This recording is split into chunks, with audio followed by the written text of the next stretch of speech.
time and hopefully being helpful. All right, here we go. Okay. So, all right, cool. Let me just give before yeah. you start the actual lecture, let me just give some ground rules. Hi guys, really sorry for the delay, just some technical issues. So Reggie is going to eventually drop the syllabus for today's course via the WeTransfer Zoom link. So just look out for that, and also in the YouTube. Also, if you're in the Zoom, your camera has to be on, video camera. Please don't, multitask and drive and go to the grocery store and play video games like we saw some of that. So let's not do that and give Rochée our undivided attention today. So thank you.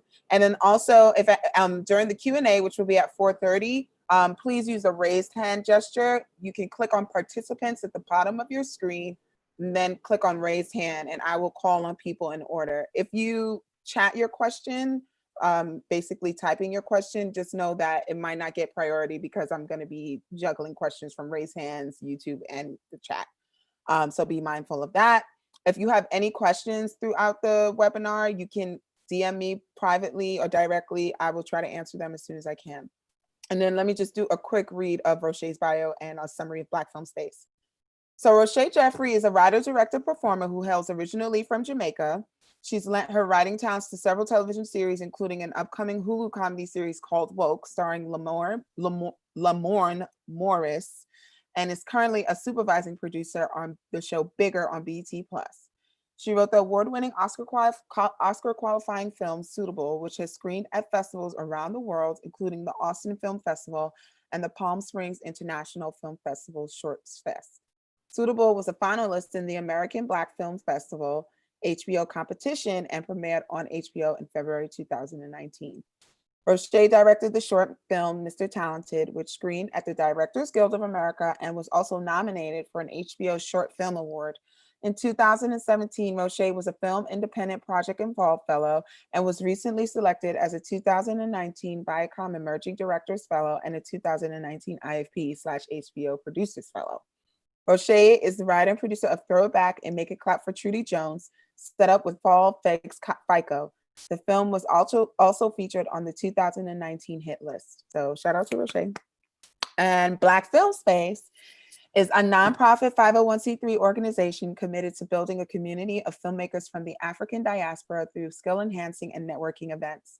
We are a collective of directors, screenwriters, producers, cinematographers, actors, and other media professionals that want to develop genuine connections and grow with fellow Black creatives.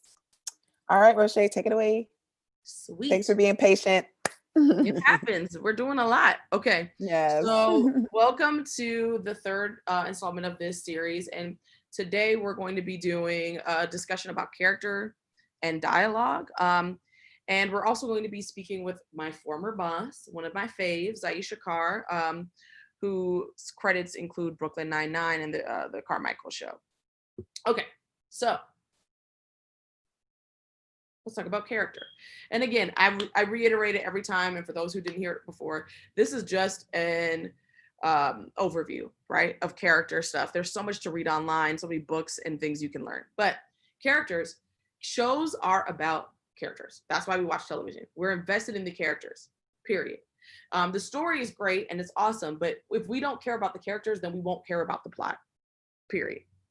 And we also need to care about characters even if we don't like them. That's just something to think about as you're crafting your pilot.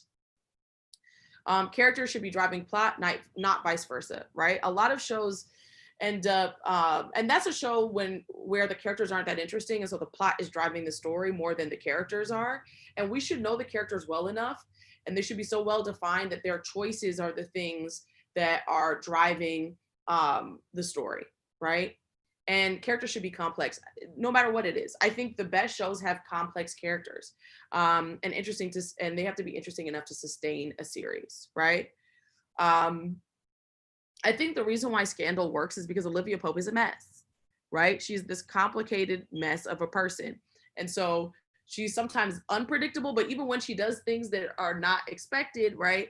It's still within the realm of who she's been established to be. So it works and it keeps us on our toes.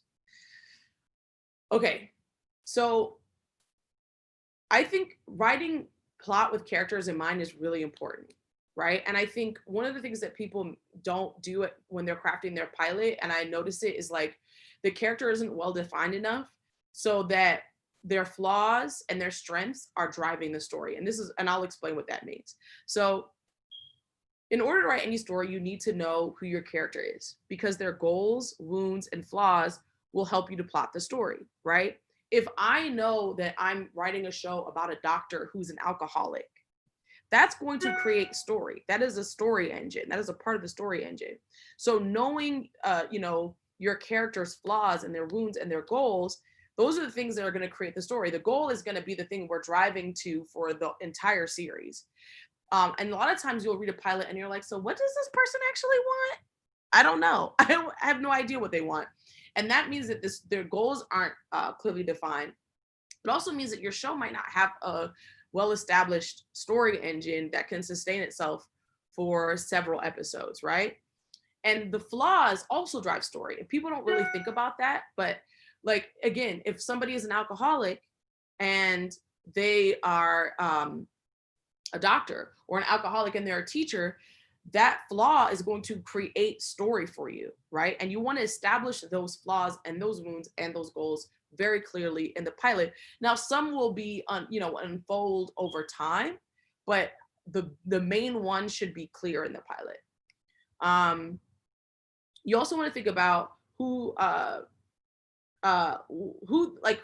their character is, meaning like who is this person in the world, like what is their character, period. So what's the character's character? And creating obstacles for your character story-wise that will challenge your character or reveal the character's character, right? So each one of the obstacles that you create is going to reveal, I think the most compelling shows are about choices and characters having to make really difficult choices, right? So as you craft your pilot and you're thinking about that second act and they have obstacles towards their goal, those obstacles should inform character. They should reveal who this person is, right? So if it's a situation where somebody wants to buy something and by a certain date, by the end of the pilot or whatever, and an obstacle to that is that their mother needs money for something that she thinks is important, right? That is an obstacle to them getting that goal. And their choice as a character is going to reveal who they are, and it's going to complicate their journey. So if they decide to give their mom that money, then, oh, we know we've learned something about that character. If they decide to not do it, then we learn something else about that character, right? So I think in pilots it's really important to create obstacles that create interesting choices for your character that reveal who they are. And again, flaws help to create story. And the more you think about that, like the more you can craft. I think it's really important to know what your character's strengths are, but it's really important. It's actually more important, I think, sometimes to know what their flaws are, because that's how you're going to trip that character up. And that's how you're going to create those obstacles. The more complex your main character is, the more impact they have on the story and the stories of the other characters. Oh, Lord. So is it still sharing? Okay. The more, so one of the things that's, you'll watch it, sometimes you'll watch a show and the main character, you're like, so why is this main character the main character? And no shade, but if you watch Orange is the New Black, right? Piper, the white lead, at a certain point, she had no place in the show because she wasn't really driving the engine of the show, and she wasn't really impacting the stories of the other character. So your main character needs to be complex and interesting enough that they are driving not only the story, but they're impacting the stories of the other characters in real and meaningful ways. And finally, you want your main character to have agency, okay? So not only to build off of what I just said, it's not just that they're complex, it's also that they are making choices, right? They are doing things that are now creating problems for themselves and for others. So they are the ones making the choices here, right? So sometimes you'll see a pilot where like somebody will bring the main character an idea, right? And then that main character is being reactive, when really the better choice, and sometimes it's the more difficult choice, is to have that main character bring someone else the idea, right? The main character, and sometimes I'll split the difference where, sometimes you'll have a pilot where it's like especially in like the world of like action and superheroes, you'll have the main character will refuse their call, right? That's fine. They can refuse the call, but somewhere in that pilot, they need to take some action. They need to make something happen for themselves. Sometimes in premium cable, I will say there are some characters who aren't really active. And if you were writing for HBO, go for it. You know what I mean? But if you're writing to prove and establish yourself as a writer, I think it's better that your character have some agency and be driving the story. And so then developing compelling characters takes work, right? And here are the components. I think that even if your character is not somebody that exists in our world or somebody we can relate to, they should be relatable, even if they're a bad person, right? That's why, like in features, there's the save the cat moment where the hero does something that is redeemable in some way, even if they're a monster. Like there has to be some glimmer of something human and relatable, right? The audience has to care about your hero's inner life. Right. So I've written pilots and I've read pilots where at the end it's like, well, why do I care? Why am I going to invest 100 episodes of my time and attention to this person? Right. Your character should have some quirks that we also kind of understand, the things that, when you think about like stand-up, some of the stand-up that works the best is like jokes that are like universal observations, right? Because those are the things we all relate to. And it's just somebody's point of view about something that we've maybe all experienced.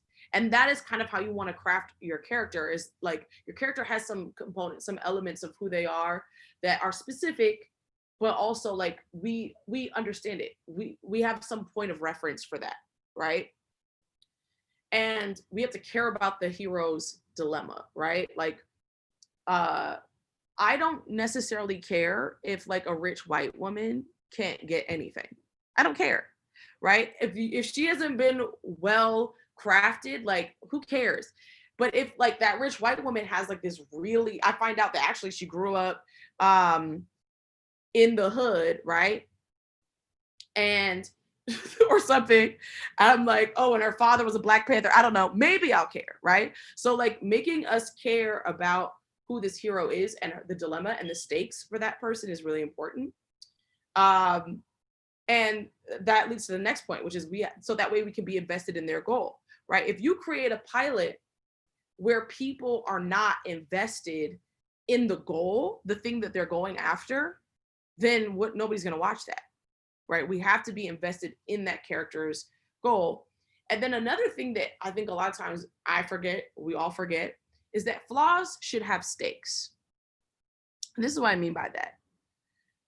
If somebody is an alcoholic, but they're independently wealthy and they're managing to live their lives like they're a functioning alcoholic, who cares? Right? Like, because there are no stakes to that. They're a functioning alcoholic, like maybe they'll have liver problems, but like they have money, their kids are fine, like everybody's healthy. Their flaw should have a stake in terms of how it impacts their life, right? It should be something that is meaningful, that could harm themselves or others or their ultimate goal, right? And the best flaws for characters are tied to whatever the goal is, right? So when you're crafting your character, you should think about that as well. And I said this in the first class, and I will say it over and over again because it remains true. The best characters on television are exercises in contradictions, right? Nurse Jackie is a pill-popping nurse, right? Walter White is a buttoned-up chemistry teacher who's lived a boring life, who's now out here making meth. Those are the characters that win awards, right? Period. Their characters are, the most compelling ones are the ones who are an exercise in contradictions. And those things are really easy to craft. Again, it's like take what you want the character's goal to be and then just make them the opposite of that person, you know, or whatever that goal is. That is really, to me, like the simplest thing you can really do. So for some reason, this slide is terrible because the photos are going over the text, but bear with me. So with the crafting of the show, the first person you have to concern yourself with is the protagonist, right? They are the lead. And even in an ensemble show, I said this before, there should be someone who is clearly the lead. And there are few shows where the ensemble is equal. One of those shows would be maybe This Is Us. I think This Is Us is a show where the way it's structured is their A, B, and C story are all equally weighted, and they're all kind of the leads. All the members of the kids are all the leads of the show, right? But you should determine whose lens are we following? Who is the person who is driving this story more than everyone else, right? They should also be the most interesting person in the show. Again, I'll talk about Piper all day. On Orange is the New Black, she was the least interesting person, right? And I've heard the showrunner say that was deliberate because they wanted to give the people of color on the show more of a voice. But if you watch that show, you'll see like quickly within the first season, it's like she's not driving this show at all. So you want to make sure that your protagonist is leading the story.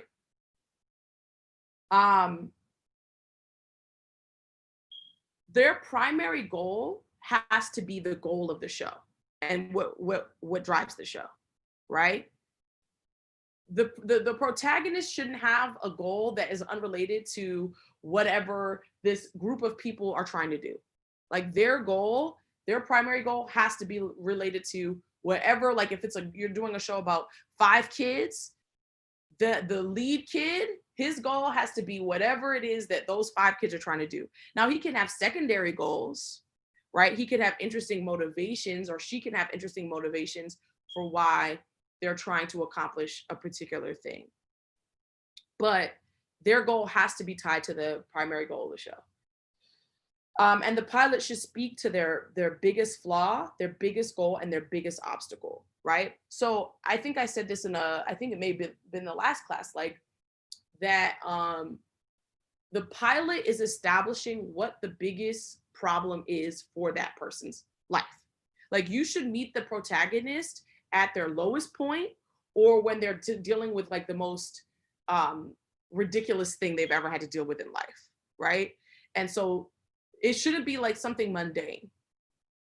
It should be the thing, whatever the problem is the thing in the pilot, is the thing that we're going to watch them contend with and deal with and fixate on and try to remedy through 100 episodes, right? It may evolve, right? Of course it should, because otherwise we don't want to watch the same story over and over again. But, you know, and the perfect example is what I said like in the first class about how if you decided to do a show, please don't do this, about a woman who wants to get married. If you decided to just do that and that was the premise of the show, right? The ultimate goal is for her to get married, right? So we're watching 100 episodes leading towards that. And the pilot is maybe about her finally getting on an app to start dating again or whatever. So we're creating, it's a micro goal that's about this larger macro goal, right? The pilot can't be about like, oh, she decided to buy shoes. That's not the goal, right? The goal is the marriage. So the pilot needs to speak to what that is. It's just a smaller step towards the bigger thing.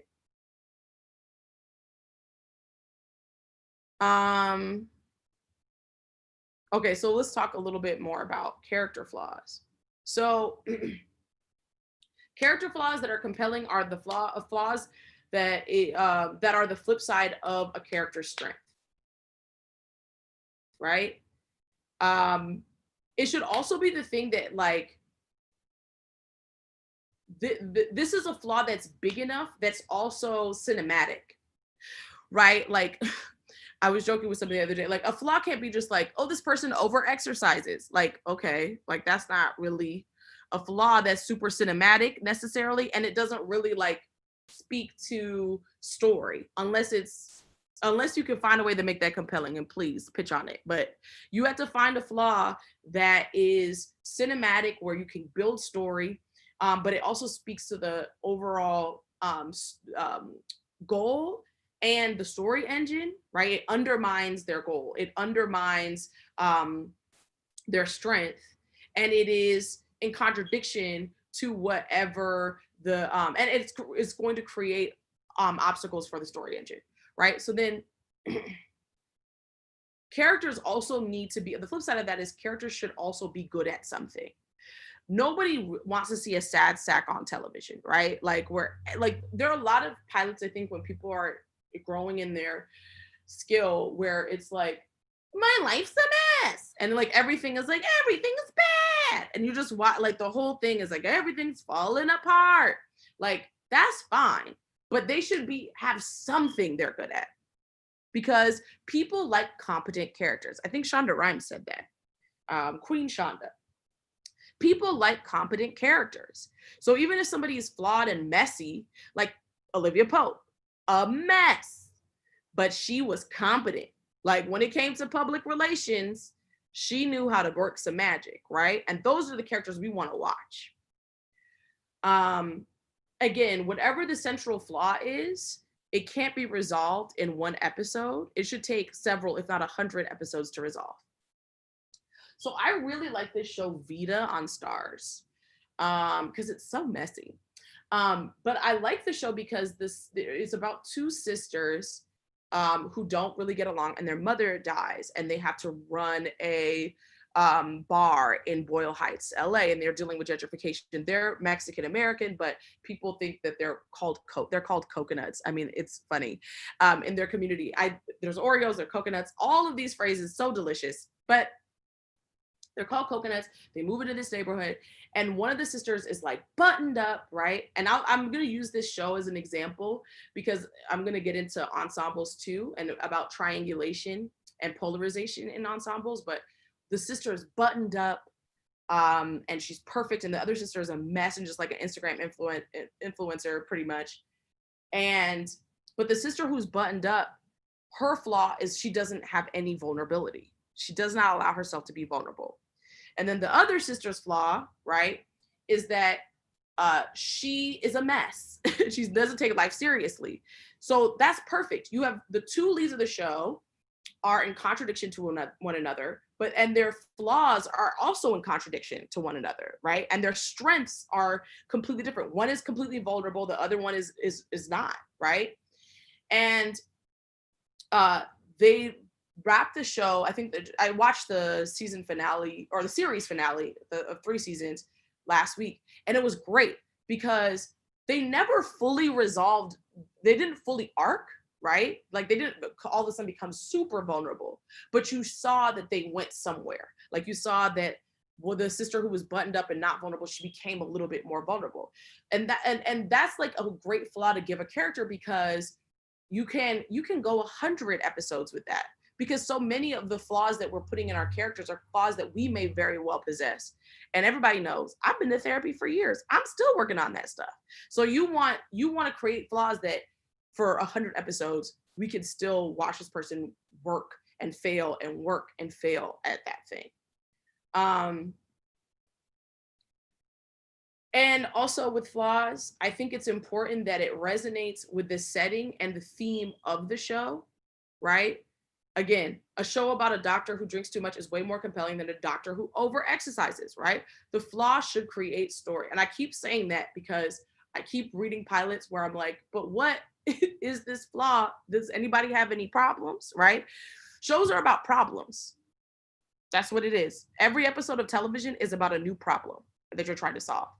And how does this character's problem impact, or their flaw impact their ability to solve that problem?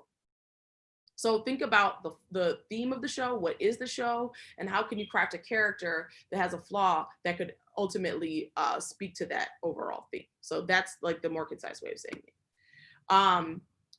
Every protagonist needs an antagonist.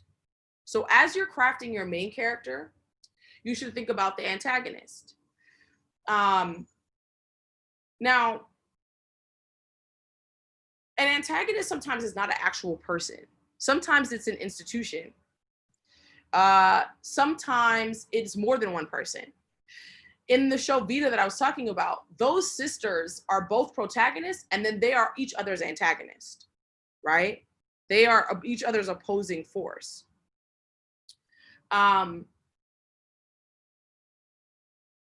The hero has to always have competition. If you write a pilot where somebody's going up against a goal, and let me give you an example. Okay, you have a show about sports. You have a show about football. It's a show about I guess Friday Night Lights. Say that they are redoing Friday Night Lights, which is an incredible show. I've watched every episode. You should watch it. But you have a quarterback who's really talented and really good and really fast and all this other stuff. But his flaw is he lacks confidence, right? Then you have another kid on the team. He's new in town, and he may not be as skilled, but he's super confident, right? And he's coming for the title. And if you look at most shows, like that's how they're crafted. It's like you have one person with a strength, and then their flaw, and that's your protagonist, and then you have the antagonist who literally is the exact opposite of that person, right? So they are creating competition, because if I watch that show and the show is about who's going to be, the first season is about who's going to take the quarterback role and take them to the state championship. If the quarterback is clearly the only person who could do it, then what am I watching, right? I personally believe that it's easier to plot story when antagonists are in human form and not just a vice or an institution, right? And I think you can have a combination of those things. You can have the show Feeling Good, I think I've mentioned before, where the lead character's vice is also her antagonist, but her girlfriend is also her antagonist, right? So I think it's important to make sure that you have at least one person who personifies whatever that opposition is, because then you can have more fun with it. And then you want to also see like craft an antagonist who ties in thematically with your protagonist's character arc, right? So with the Vita show, the one sister who cannot be vulnerable to save her life, right? Her sister who is completely vulnerable, but also a mess. She's always creating problems for the button-up sister because she's undermining their business and just making sloppy mistakes, right? But her vulnerability, and that's also because she's partly vulnerable and she's open to everyone and she just lets anything slide, right? So to me, it ties in thematically with the button-up sister, who I technically think is probably number one on the call sheet, right? They're kind of co-leads, but she's really the lens we're watching the show through. And so her sister's vulnerability ties in to her lack of vulnerability. And her sister's messiness, right, as her antagonist, is the thing that is the opposing force to her button-up sister, who's trying to turn their bar around, right? So like crafting an antagonist who has strengths or flaws that speak in opposition to the protagonist, but within the world that you're creating. And then, as I said before, the best antagonists are polar opposites of the protagonist, and they know how to exploit the flaws of the protagonist, right? If you ever watch, like a lot of network shows do this well, where it's like they'll try to do like a cool procedural, and the antagonist is like some guy who just knows everything, right? And he knows how to exploit that protagonist. Like, I know when you were 7, this thing happened to you. Like, that's kind of the reductive version of it. But if the antagonist really knows this protagonist and knows how to exploit them, then what you have is, when you're watching that show, every time that antagonist shows up, some nonsense is going to take place, because they're here to mess things up, right? That's the purpose of the antagonist. They should show up on screen and everybody's like, oh, here they go again, messing things up for my hero, right? And I also think the mistake a lot of people make is the antagonist is underserved and not as complex as your main character. And I think that your antagonist should be just as interesting and layered as the main character. Those are the best shows. Killing Eve, season 1, exquisite television, because that antagonist was so interesting, right? She almost took over the show. She was so layered and she was so unpredictable.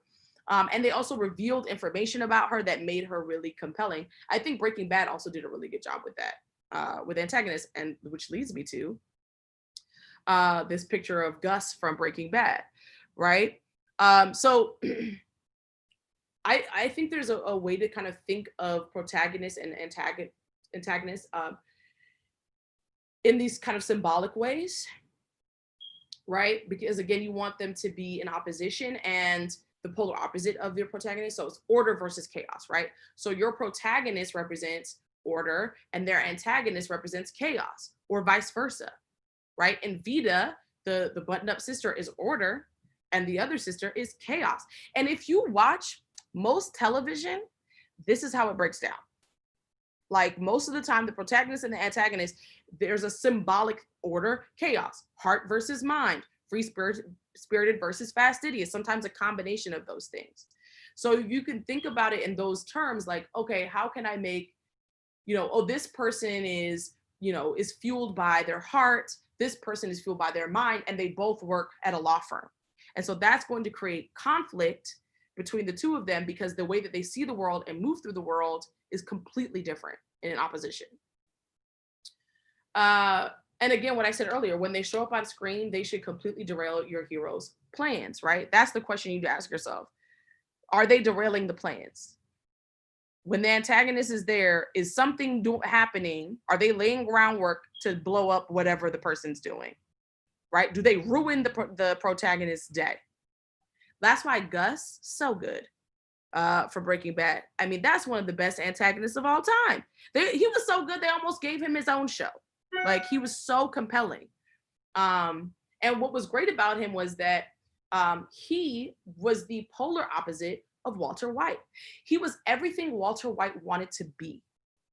The first episode you met him, it was so clear that Walter was like, I want to be this guy, right? He's the kind of drug kingpin I want to be. And that's what you want your antagonist to kind of represent. Okay, so I think that typically in a show, they're outside of the antagonist, and antagonists can take different forms, right? You have your outright antagonist like Gus from Breaking Bad. You have your antagonist like the characters in Vida, where the one sister is just a mess, so she's ruining her perfect sister's life in every way, right? But then you also can have supporting characters that I think, are helpers and then the sages, right? So they're essentially the person who helps the protagonist along the way in tangible or emotional ways, right? Because a lot of times too, protagonists, you sometimes will read a pilot and you really don't know what the protagonist is thinking because they don't have a friend. Your protagonist should almost always have a friend, right? A confidant, somebody to talk to. Because otherwise, unless you have voiceover, I don't know what they're actually thinking, right? So that's why sometimes you'll have therapy scenes, which are overdone, or you'll have, or you can find inventive ways to create a friend. It could be, they leave messages on their notes app. Like, that's how you get into their head, but just something to know who this person is. And every person, I think, needs an ally. You can't have a character that has there's no one in the world, because then it does a disservice to the storytelling, because you don't get a sense of their interior lives.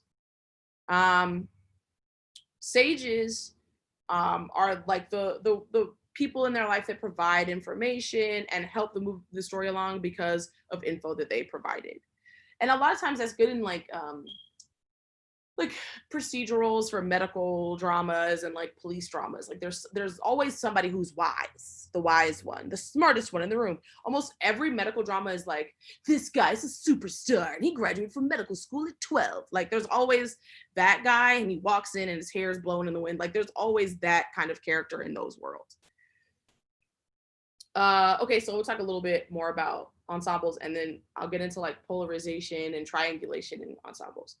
So again, I said this before, you still need one lead person, but the other characters should be well-defined and have a distinctive voice and POV.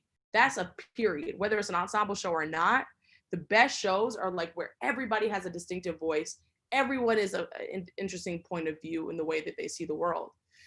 One of the things, there's a chart online if you Google it, but it breaks down that a lot of ensemble shows break things down into the heart, the soul, and the mind. Like each character kind of represents one of those three things. Right. And that's just a smart way to think of your show. Like, who is the person who leads with their heart? Who is the person who leads with their soul? Who is the thinker? Right. And when you're building out an ensemble, you want to triangulate, you want to polarize everyone. So that way they're all creating conflict, because story is born out of conflict. So I've read many pilots where the person is like, so everybody gets along, so what's the story, right? You don't want to have contrived conflict, but it has to be clear, like, these people are not going to get along for 100 episodes because they're different. One of the best shows of all time, I've said it before, is Golden Girls. And Golden Girls is so well crafted. It was so good. You knew these characters so well, and they were so well, like, they were triangulated in such a great way that you know that when Rose said something, you know, Dorothy, they would just literally turn the camera to Dorothy, and she didn't even say anything. And we knew what she was thinking because we knew Dorothy, we knew her voice, we knew her point of view, and we knew why she didn't ever agree with Rose about something, right? And so when you're thinking of your ensemble, making sure you're crafting it so that everyone has a different way of moving through the world. That's why you have the heart, the soul, and the mind. And they have different POVs, and that can create conflict throughout the duration of the show. And then in your pilot, I think it's very important to build out some idea of what these character relationships are, right? We should know what people think about each other. In a pilot, it's important to understand very early on how everyone thinks and feels about each other, and there has to be conflict, just what I said before. Conflict. And again, I don't believe in like really stupid conflict. Like, I hate when it's just like, we're fighting for no reason scenes. Like, no, I think it has to be, you know, again, Vita's a perfect example. These are two sisters who move through the world differently. They see the world differently. And their mother has just died, and they're trying to figure out how to navigate that, right? That's real conflict. That's not contrived.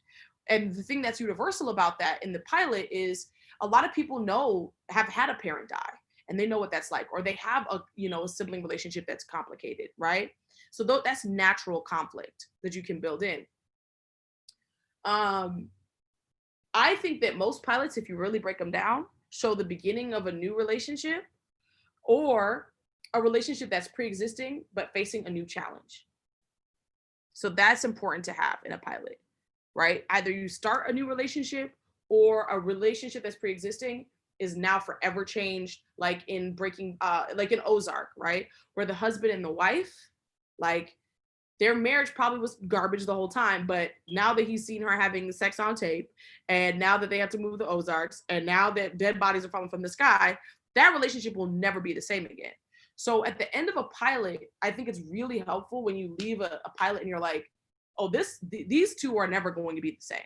Or, oh, these two are going to embark on this new journey together. Those are the two options I think you really have in terms of a primary relationship and how you arc it within a pilot. And then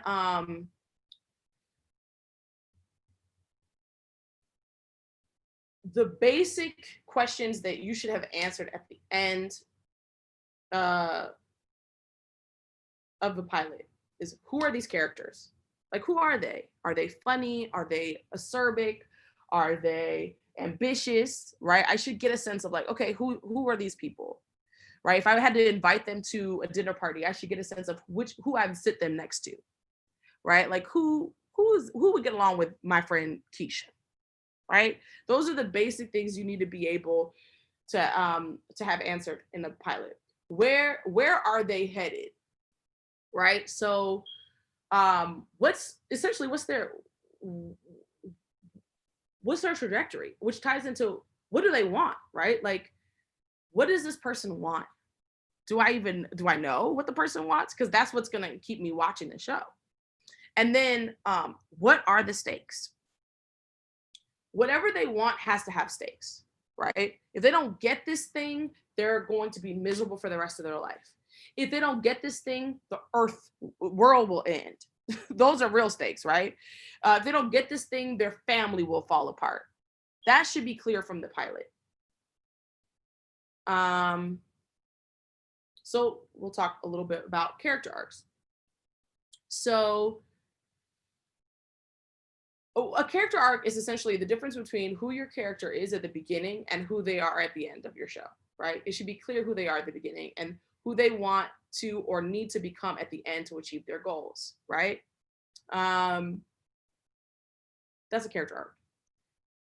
From point A to point Z, a show. So the pilot is A. You're introducing us to where they are now. You're dropping us into this heightened point of this person's life. And now this person has to achieve something, happiness, joy, grief. They need to resolve their grief, whatever. That needs to be clear. And I also, when I watch that pilot or read that pilot, I need to know that I need to know that it's a possibility that they can get there, right? Like it can't be if your dream is like, oh, their dream is that they can fly, and it's like, sis, right? Like unless that's the world you've built out where people can fly, like it has to be a goal that is actually achievable within the world that you've laid out. The first time we meet this character, we should get a sense of who they are and their voice, because that is how I'm going to know, like, have a sense of like what their character arc could be or what it could look like. And by the end, they should have made some progress within the pilots towards their ultimate goal, but have a setback that launches us into the series. So again, using the story of a woman wants to get married. By the end of the series, the pilot is her first goal is to just go on a date on an app, whatever, right? There has to be a twist at the end of that. It can't be that she goes on the date and everything's great. You know, like there has to be, Keisha finally goes on that date. But then there's a setback. And now she's questioning things, right? And now she's trying to figure out the next step. But then also something that launches us into the next episode.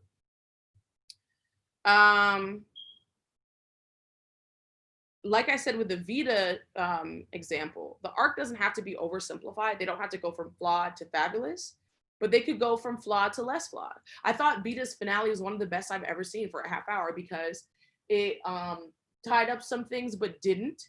But you also saw like, oh, this character, she made some progress. She's not completely vulnerable yet, right? But she's a little bit more vulnerable in ways that matter. And again, character arcs and shows are about obstacles. Each episode is a different problem that's presented, and it's a different obstacle towards the person meeting their goal. And that should be established in the pilot, the primary obstacle. So here's some questions you can ask yourself as you're kind of developing your character. Do we recognize the hero or co-heroes as human? Right? They have to feel real in some way. Does your hero have a moment of humanity early on, right? A funny, kind, or oddball, or out of character, or comically vain, or unique but universal moment. Even if they're a monster, just something about them that you're like, oh, I've done that before. Even though I'm not a serial killer, I do that. Does the hero have a well-defined public identity? That means, is this someone who like, when you see this character with their family and their family's like, you ain't shit. Like the minute they walk into this scene, like everybody in their family has an opinion. Everybody at work is like, that guy is a jerk. Like you having a sense of how the people in the world view that character is really important in a pilot. And I think, again, speaking to the contradiction of great characters is the best characters are the ones like in Mad Men, Don Draper in the pilot, like he's the dude. Killing it, looking real good, hair slicked back, blah, blah, blah. Everybody thinks he's like single and smooth and he goes home to his wife, right? So there's that contradiction, and it's also, you know, how the world perceives him may be very different from how he is on the inside. I think those are the things that make characters compelling. Does the hero have some rules that they live by. That's actually something I think works really well in films too, is like, what do they believe? Like, how, like in a medical drama, right? What does this person think they should do? Like, are they the person who's like, we should do anything to save patients, we should go above and beyond? Like, that's how you create conflict, because we know this person lives by some rules. These are the things they do. I also think it's important, if you have really complicated characters who are messy, they should still have like 3 things they will never do, right? Because if you can draw those lines in the sand, when they actually do those things in the 50th episode, you're like, damn, something must be really wrong, because she said in episode 2 she would never do that, right? Like, having lines in the sand and boundaries for characters is really, really helpful. Okay. And this is important to for dialogue. Does the hero have a consistent metaphor family, right? Drawn from his or her job, background, or developmental state. So that just means, like, does your hero have a voice that's specific to them? Like, do the way that they speak, if you know, I have a friend who, my former roommate, her mom was a doctor for many years. So the way she talks sometimes, I'm like, we're not in a hospital, sis. Or people who used to be in the military, right? They have, like, there's a way that some people in the military, they speak and how they move through their life. So those things help to kind of define your character. Do they have a default personality trait? Are they dry? Again, are they acerbic? Are they mean-spirited? Like, what is it about that person? And when you're thinking about this, is also helpful for the dialogue section we're going to get into. Does the hero have a default argument tactic? Like, are they the person who just starts lying? Are they the person who just avoids things? You know, like, when you're crafting your character, you're crafting a real person, right? And so thinking about those layers, I think, is important. And then, how do we feel about the hero? Does the hero have a great flaw that is the flip side of his great strength? Does the hero feel that this flaw cannot be resolved until it's time to abandon the world of the show, right? Does the flaw resonate with the theme and or setting of the show? Okay. And can we trust the hero or co-heroes to tackle this challenge? Does the hero have a great strength that is the flip side of his great flaw, right? These are all things, we're just going over it. Is the hero good at his or her job or family role, right? Is the hero surrounded by people who sorely lack his or her most valuable quality, right? Again, what I said about the football team show, that quarterback lacks confidence, but the other one does have confidence, right? So the other characters need to have some of the flaws, the strengths that character needs in order to meet their goal.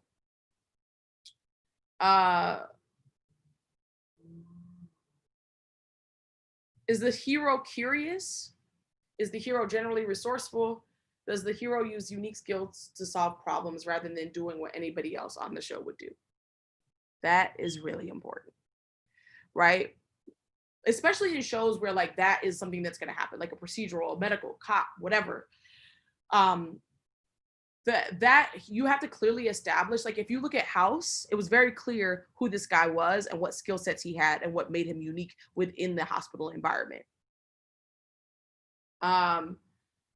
And you need to be clear that, like, a problem solved by that, if we're following this protagonist in this world, I don't want to see them do basic stuff that I could do.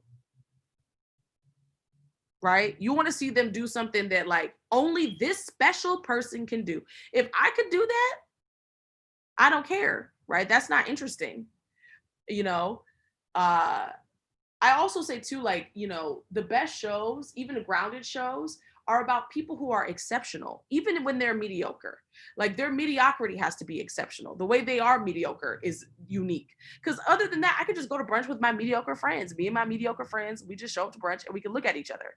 We don't need and roll a camera, right? It has to be, what is it about this particular person that is exceptional and interesting, even when they're being basic. Let's see. Okay, so we're gonna get into character introduction scenes quickly, and then we're going to talk to Aeysha. So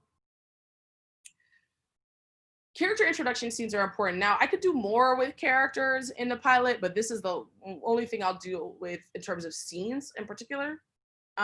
Good character introduction scenes have an element of surprise and demonstrate who this character is by putting them in a dynamic situation. So the other day I was watching House of Lies, the pilot. I like to just watch pilots sometimes. Sometimes I know I'm not going to commit to watching a show, but I love watching just the pilot to see what they did. That has one of the best intro scenes I've ever seen, because the intro scene is Don Cheadle. Don Cheadle's character. You open up with him on bed, and he's naked. His face is next to this white woman's butt. She's naked. They get up, and like he gets up, he slaps her, she's unconscious. So what we're thinking, right? And I said this in the other classes, that good scenes are raise questions, like to the audience. Like, so we're like, what's going on? So he tries to slap her. At first, he thinks she might be a prostitute. He's slapping her. Then he's like, pulls her up, and she's naked. He drops her on a chair and props her up, and then puts a dress on her. And then you hear a child in the hallway, and the child's like, Dad. So at first you thought this was a hotel room and he was with a prostitute, but then you hear someone yell, Dad. So then you're like, oh no, he's at his house. So then he puts on some shorts and he puts a laptop on her lap. So you're like, why is he putting a laptop on her lap? And then the kid opens the door and the kid's like, Dad, why is Mom here? Right? Perfect opening scene, right? Because it established so much, right? It established that, like, one, this is his ex-wife or whatever, separated wife. That's an interesting way of revealing that information. 2, they're still getting down. And 3, he's the kind of person who would prop up his unconscious wife and put her in a dress and slap a laptop on her to create a whole narrative, right, for his child. So that was demonstrated through action. It wasn't dialogue. It was practically all action. So I think, again, surprise, demonstrate who the character is by putting them in a dynamic situation. The best character introductions are not necessarily about dialogue, again, but about action. If you're being economical, that scene can set up the flaw of the character or their goal or main problem. Like an intro scene that's really well done, I get that this person, is trying to solve a crime. This person is trying to get over their divorce. Like, the best scenes are economical in that they layer who the character is, give us a sense of what they're about and what they want. And I also think dropping the character into a heightened moment is really critical, right? Kind of starting a lot of, let me tell you, I know this is true for half the people here. Our first pilots involved somebody waking up, right? Like, it's all like my first pilot was like, and then she woke up and she hit the alarm, right? Like, let's not do that unless it's something like that with Don Cheadle, right? We want to have dynamic opening scenes that launch us into the world.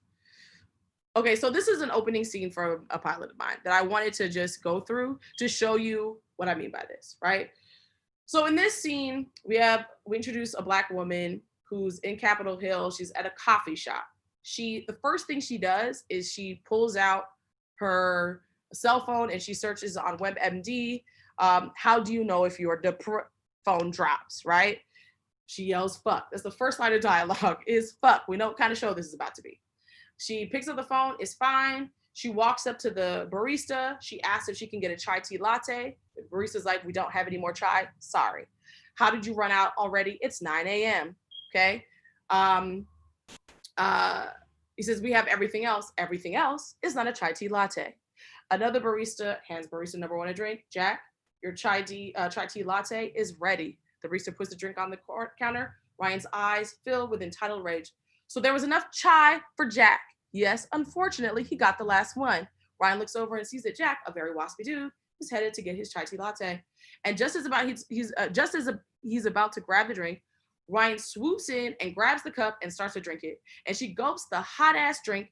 It's clear that she's lost her damn mind. Everyone in the coffee shop stares at her. She finishes every last drop, puts the cup down. What the fuck? Consider it reparations, 40 acres, a chai tea latte. Unbelievable. Jack doesn't know what to do. He chooses to walk away. Ryan throws the empty cup in the trash. First scene, right? Now, the thing about that scene, what I was trying to do was The show's called Woke as Fuck, right? It's about this woman who thinks she's woke, but she's a mess. And the first thing I wanted to do in that scene, this is actually a scene that was later in the pilot. And then I moved it up to the opening scene because I thought it was it defined her in so many different ways. She's a little entitled, she's a little crazy. And also through action, right? She took this man's cup, she drank it, it was hot, it was ridiculous. She did it in front of everyone. It created spectacle, right? And it was a heightened moment. And we also get a sense of her voice, right? We get a sense of that she's clumsy, right? The first thing she's looking for is whether or not, how do you know if you're depressed, which was the action really. And that's kind of telling us a little bit about who this person is. So that's what you want with your opening scene, is to do it better than this, but to find a way to, establish multiple things in one scene. Because you learned a lot about this woman within a page and a half. Right? So that's the good character introduction scenes do that. And then quickly, we're going to go over dialogue, and then we're going to talk to Aeysha. So pilots are largely about establishing your voice through your characters' voices. So remember what I said in the first class about how most of the pilots we write will never be made. What they are is they're going to be samples for you to get work. And so when people read you, they're looking at, oh, what's this person's voice or point of view? So half my time is spent with me meeting with people who read something going, oh, you have a great voice and we think you could be good for this show, or we think you could develop this thing that's in the same world of the kind of things you like to write. And when people read my work and they see my dialogue, they get a sense of my sense of humor. They get a sense of like how, and they get that through the voices of the characters. So that's what you're trying to establish. It sets the tone of who your characters are, right? And also you have to make sure that characters talk in distinct and consistent voices. All your characters should not sound the same. They should all have a different way of speaking, because we all have different ways of speaking. And dialogue is essential to establishing tone, time, and place. And in comedy in particular too, like in dramas for sure, but in comedy, like the dialogue is going to tell me what kind of comedy this is, right? So that's really important as you're developing your pilot. So some quick rules here. With dialogue, and let me tell you, I'm not trying to be shady, but I'm going to be honest. There's a particular director/writer named Myler Mary. And a lot of times what happens in his scenes, I believe in him, I love him. But sometimes what happens is his scenes will start with people saying hello for 5 minutes, right? And the thing is, you want to start in and you want to get out quickly, right? That's the thing. So it slows things down, right? You want to get in, boom, out. What's the scene about? We don't need to see people say hello. We don't need to see people posturing. We just need to get in and out of the scene so you can move it along. So enter late, leave early. So start the dialogue with, John, what happened at work today? Like, you don't need to start with, hello, John. Hi, Becca. John, how are you feeling? I don't know. Well, start the scene, right? Like there's a lot of times that's what happens, and we spend too much time not getting into it. And the only reason why I say Myler Mary is because I think it's important to watch some of this stuff, because I think knowing what to do and what not to do in certain things is important. I think seeing how different styles is important. Everybody has a different style. I think, what's his name? White man who makes millions of dollars writing stuff. He's very verbose. He just, it's a lot of dialogue. That's not necessarily my thing, right? Like some people are into that. But I think studying different styles of dialogue is important, and learning the good things and learning and taking the bad things is a part of like kind of developing our dialogue. Like, what's his name? Quentin Tarantino is one of the best people at dialogue. He uses the N-word too much, but his dialogue is incredible. His dialogue is off the chain. People literally quote Quentin Tarantino on dating sites. If you go on a dating app, half the men on there, half the women have quoted Quentin Tarantino, right? Because his dialogue is it just sticks with you, right? So looking at different styles is important. And taking what you can from, and making it your own is great. Remember what characters don't say. A lot of times we feel like the characters have to say everything. They do not. Sometimes you can answer a question with action, right? Sometimes I watched The Five Bloods. There was a scene where that I was like, oh wow, that scene could have ended earlier, because all we had to do was be like, oh shit, that's a reality I didn't know about, and then have it land on them and then cut out, right? Like sometimes we could just cut out of a scene, right? We don't always have to, we can have the characters feel their feelings and then we move on, right? Use long speeches or monologues sparingly, right? Everything doesn't have to be, don't write monologues. Like there are like 5 writers who should be writing monologues. One of them is Quentin Tarantino, okay? Everybody else should stay away. Shonda Rhimes can write a good monologue, honestly, and this is just the truth. I'm very honest. Most monologues are not worth anybody's time, right? Use them very sparingly. And then again, use dialect sparingly. I need to understand what's happening in the script. And sometimes you'll read a script and it's just like, sis, what were we saying? And like I get it. We're trying to speak to a specific community and space. And I think you can flavor it. But if it's all dialect and people don't really know what's being said, it can be distracting. Right? So like use it sparingly. And if anything, put in parenthetical, like with a New Orleans accent, with a, Tennessee, what Canadian, whatever it is, like just, you can sprinkle that through the parenthetical. Again, make your characters distinct, avoid redundancy. Like a lot of the first scripts we write, it's like the same thing is being said over and over and over and over again. And it's like, we said that already, right? And we have to trust our audience that they picked it up. We need to make sure that we're pushing it forward. And everything doesn't, again, need to be said. So that's why the redundancy thing happens, because you feel like you need to remind the audience, remember when in the first scene, John saw, like, we don't need to do that. Like, John, we saw John, we can move on. Stay consistent. If you are going to use dialect, right? We just want to stay consistent. Read your script out loud. I almost always do table reads, especially with comedy. I'll get some friends together and I read it out loud to hear what it sounds like. And when I hear it, most of the time I'm like, I just wrote trash. So I have to start over again, right? Or I have to find alts for a lot of it. So read it out loud. And again, too, with dialogue, as I said earlier, study dialogue, right? Spike Lee is a genius, right? All these writers are incredible, but we can study and learn from them and learn what to do and what not to do. So I think that's also very important. And I think sometimes some people I know have voice. I know writers, I read their script and I'm like, your voice is off the chain. Like, where do you come up with this dialogue? And some of us have to work at it. Some of us have to do more work to develop it. So don't be worried that like, oh, I'm not writing at that level yet, right? Like some of us, it will take time to develop that voice. Final slide here. Each character should want something in the scene, contrast. So meaning each character should want to have a purpose in the scene. What are they trying to get? What are we trying to get out of that other person? What are they trying to affect? What are they trying to move forward?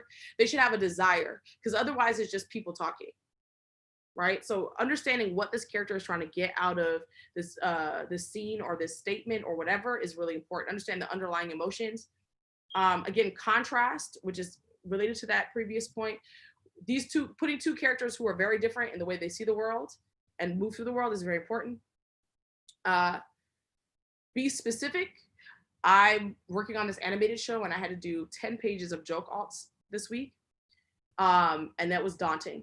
But I realized the key to writing those jokes based on the jokes that were already in the script was just getting more specific for a lot of the jokes. Like being more specific. If you notice, the things that make you laugh the hardest are the surprising, or it's things that are so specific you're like, what, right? And so thinking about that, both in comedy and drama, and then also with dialogue, I think in scenes where there are stakes, you can really play with dialogue in a fun way. Think about dialogue as poetry, right? Like you don't necessarily need to say exactly what the person is thinking. I'm Jamaican. Patois is poetry, right? It is not literal, right? It's people saying, it's like, what? But you're like, oh, okay, that's what you meant. You're gonna fire in. you're going abroad, right? It's like finding ways to make the dialogue poetry where people are saying things that are being communicated, but it doesn't have to be on the nose. And then action that makes dialogue more interesting. So one of the things we'll get to in scene work is I'll watch a movie and I'm like, why is everyone sitting for 5 minutes? Like, find a way to make it interesting, set it in an interesting place. People don't talk in parks on benches. I don't know why we put that in stuff. Nobody does. Have you ever sat on a bench and talked to a stranger? 99.9% of us have never done that. But that is a go-to. Like, think about interesting places. Instead of putting them on a park bench, maybe they meet in a boot camp class and they're both bouncing on balls. You know, like, find interesting, curious ways that speak to, like, that create curiosity, create action, make it interesting. It doesn't always have to be the traditional setup. Or restaurant scenes. A lot of scenes should be in restaurants because it makes sense. Some scenes, it's like, let's be creative. Where else could this be? Oh, let me go back. So at this point, I want to introduce Aeysha Carr, who's going to join us. Aeysha is my former boss, and on Woke, she's a showrunner. She is a lovely human being, and I'm going to read you. You're delightful. And you know, truthfully, the thing about Aeysha, which is awesome, and I'm glad you guys get to experience her, is she's one of like a handful of Black women who run shows in television, period. But much less in comedy. So this is Aeysha's bio. So Aeysha was most recently the showrunner of Woke on Hulu, which is going to premiere on Hulu later this year. She was a co-executive producer on Rel. Prior, she was a supervising producer on Brooklyn Nine-Nine. And she also worked on the Gerard Carmichael Show. She was also worked on Everyone Hates Chris. And she and Chris Rock are homies. They do a lot of together, including Top 5.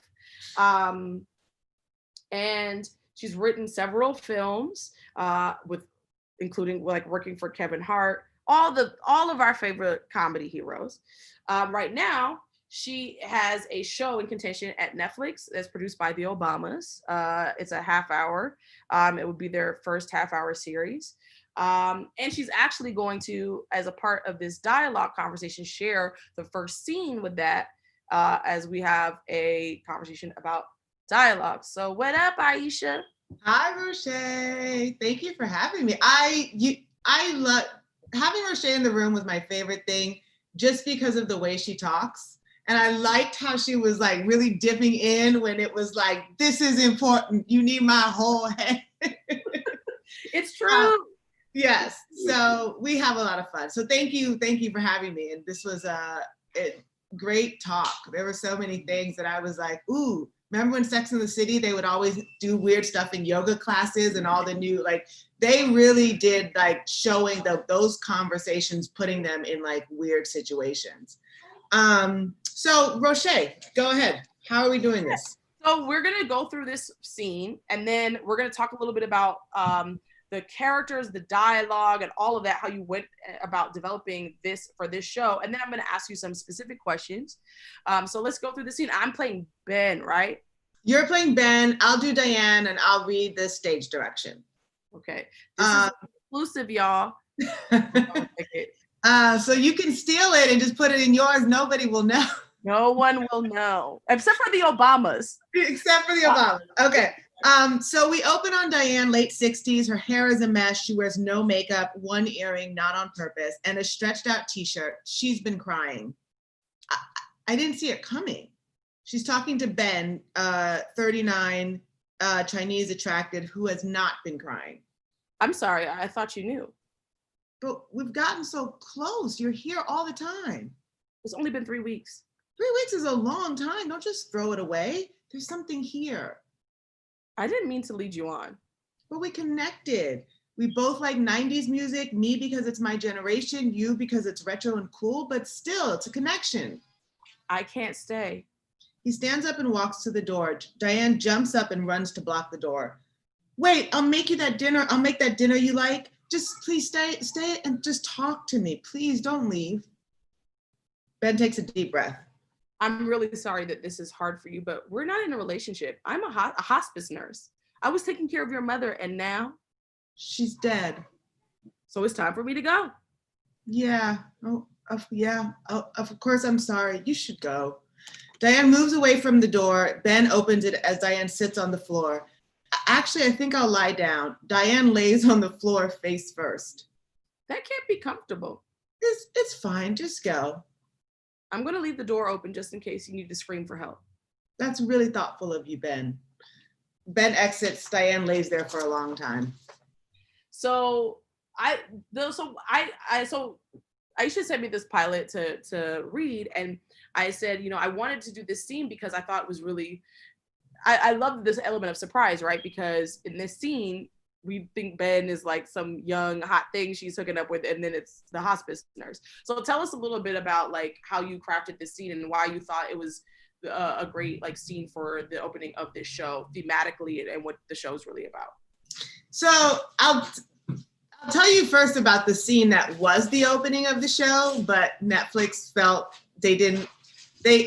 post-COVID, they were like, we don't know. The opening of the show was a woman standing there talking to like somebody from a hospital, and then you see people taking a body bag down the stairs, and then it falls and it rolls down the stairs, and you realize it's her dead mother in the body bag. And the reason I wanted to show that was because this is loosely based on my mother who took care of my grandmother. It's like when people die in your house, there's all this stuff that needs to happen that you don't realize. So what I liked about that was just like the little element of it. And when Netflix was like, yeah, we don't want to do body bags in COVID. So then I thought, what is something else that happened? And it's like, you have these hospice nurses in your house, and they're the most kind, loving patient. I mean, to be a hospice nurse, I mean, you're an angel. And so you think you have a relationship with them. And then it was just a fun way to say also that the mother was dead without having, I wanted to be able to just show what happens in death before we say that this woman is dead. And then I was also just trying to find a way to kind of start the episode with a punch, something to, your first scene should, be a sucker punch to the, a gut punch. Like, it's like, oh, that's why I want to read more. Mm-hmm. And so when you were crafting Diane, because it's loosely based on your mother, did you pull from your mother's voice? Because I know I pull from people's voices, like in my life for certain characters. Did you do that for this? Yeah, I do. I love listening to other people talk, listening to the way people talk, listening to how people, discuss things that are happening. Like I always think when people are talking about their feelings, they're usually doing something else. If they're not in a therapist's office, like you need something to, you're going in the fridge, you're always looking for a distraction from your own feelings because they're so, they don't all feel good. But yeah, I actually pulled from my mother, my sister, and then there's a little bit of me in there, but it's definitely like a combo of this very, my mother's a very specific person. She's, weird and, very inappropriate. So that was nice. That's always fun to pull from. And then for like, in terms of how you like craft dialogue, what are some of the tips and the tricks you've learned over the years? You went over a lot of them. It is being quick. Like the one thing is like dialogue should have a rhythm to it, that I think that's the best way to talk about it is like, it should have a flow. I can always tell when I'm reading scripts, if somebody just like was like, oh, I want this person to say this. And so then they kind of construct the previous dialogue in a weird way that people don't talk to maybe get a word in or whatever. So I think the flow is usually more interesting than the jokes, because I think that you're on a journey. So making sure your dialogue flows, and that comes from reading it out loud. I mean, when me and Rochée were in the room on Woke, we would always, as a group, like after we rewrote scenes, we would all act them out and listen to them. And there was always a little tweak or something that you don't hear until you hear it out loud. Yeah, I think that the table read is lit. It's so necessary. Yeah, especially with comedy. Yeah. Because there are times where I'm like, this joke is gonna be so cute, and then as soon as they say it, and it's like silence around the room. Oh yes, yes. Really helpful. So then, when in creating character, and like, how do you go about that? Like, how do you create the characters in your world?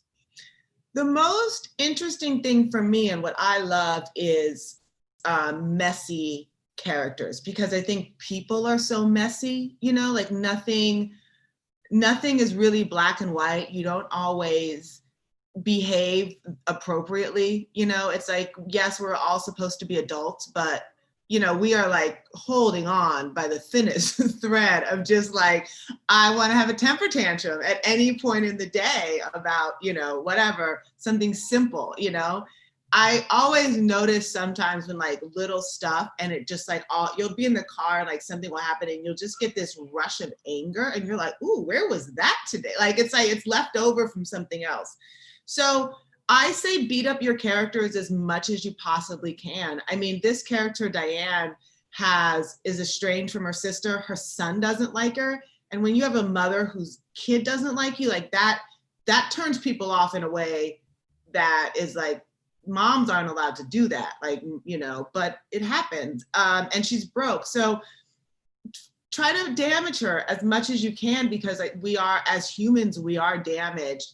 But then, like Rochée was saying, give them one thing that they're great at, because it gives them a it's like everything else is a mess, but I have this one thing that I do really well, you know. And whether it doesn't have to be like a job or something. I mean, you could be an amazing painter, you know, but it somehow redeems messy people, because it gives them a skill that is usually something noble or something that a lot of people can't do.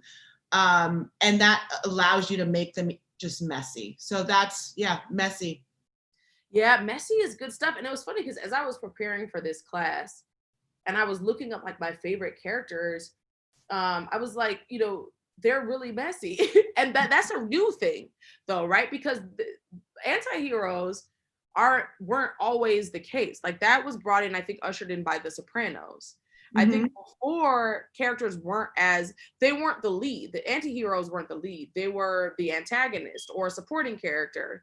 So for you too, like with this character for this show, like how do you see her as an anti-hero? How do you see this character? And how do you kind of write story to that?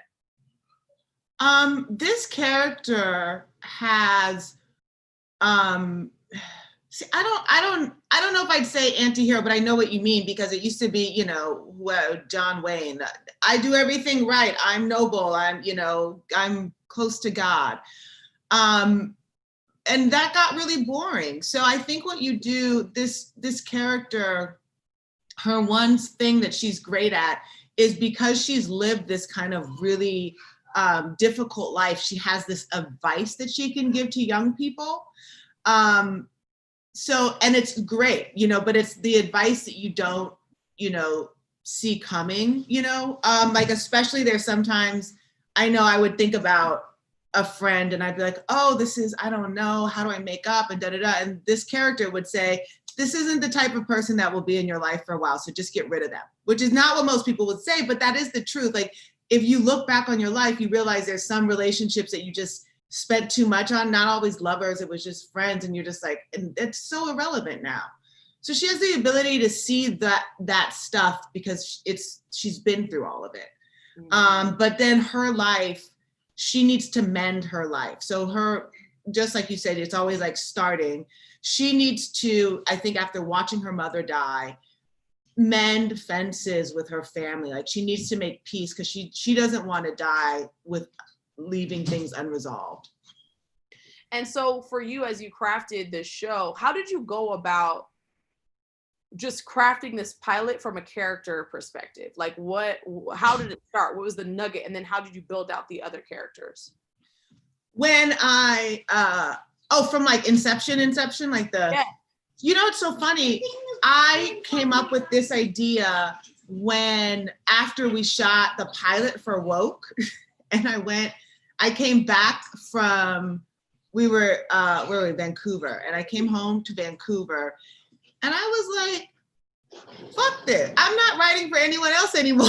I was like, I've written for everyone. Like, where's my shit? And so with that being my thought process of like, this is going to be like, I was like, this is going to be the thing.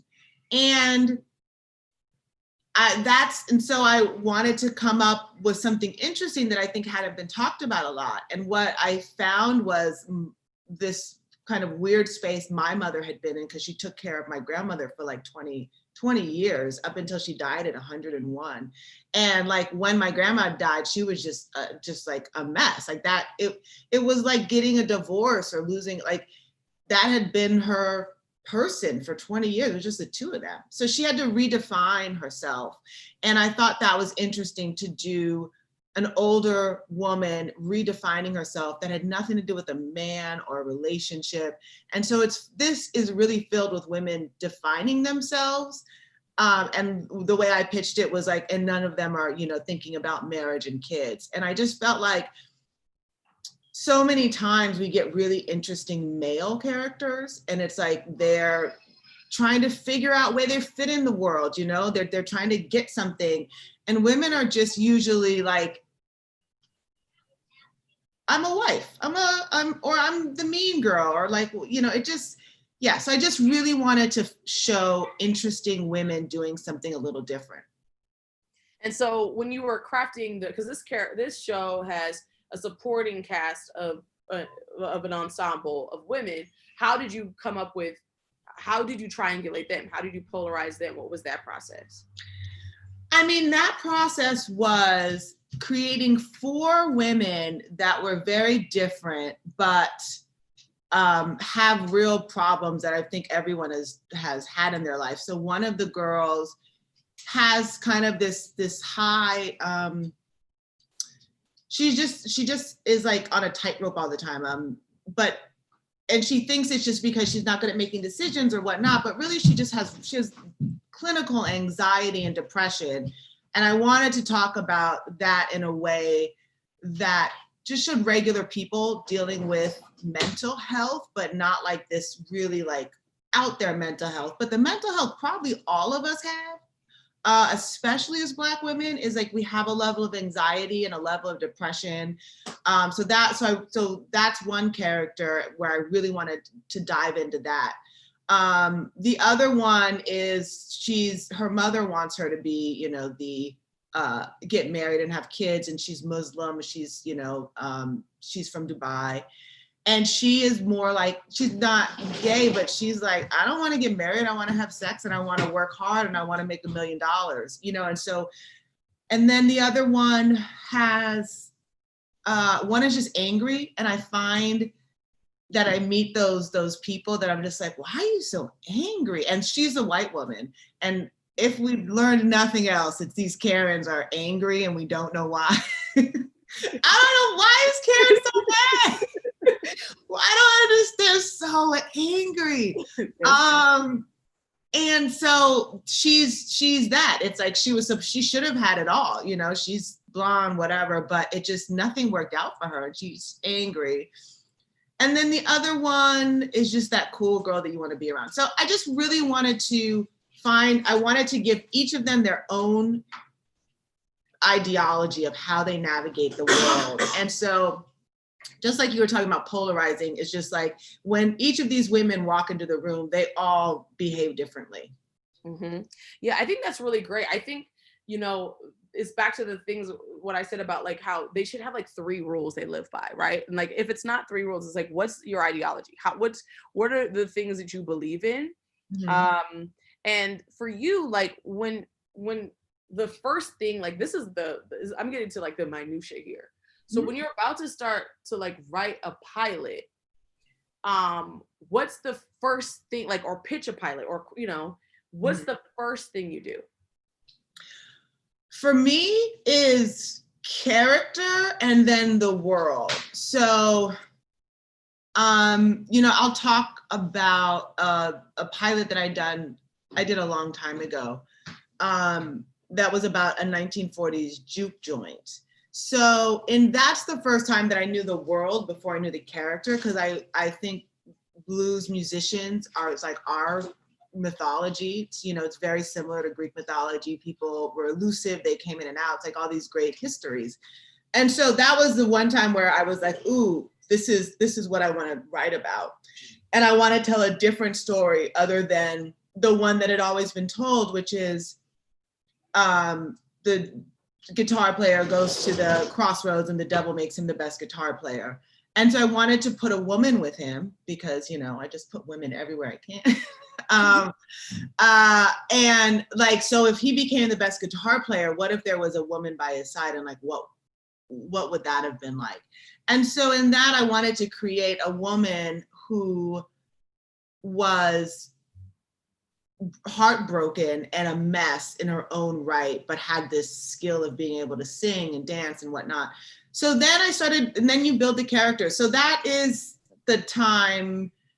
So in that situation, there was a world that I knew I wanted to play in. Then there was this old story that had been told so many times that I was like, how can I make that story new? And then again, you take these characters and you beat them up. Like everything bad happened to her, all this stuff. But what she's a great businesswoman, and she can run this juke joint and she can sing.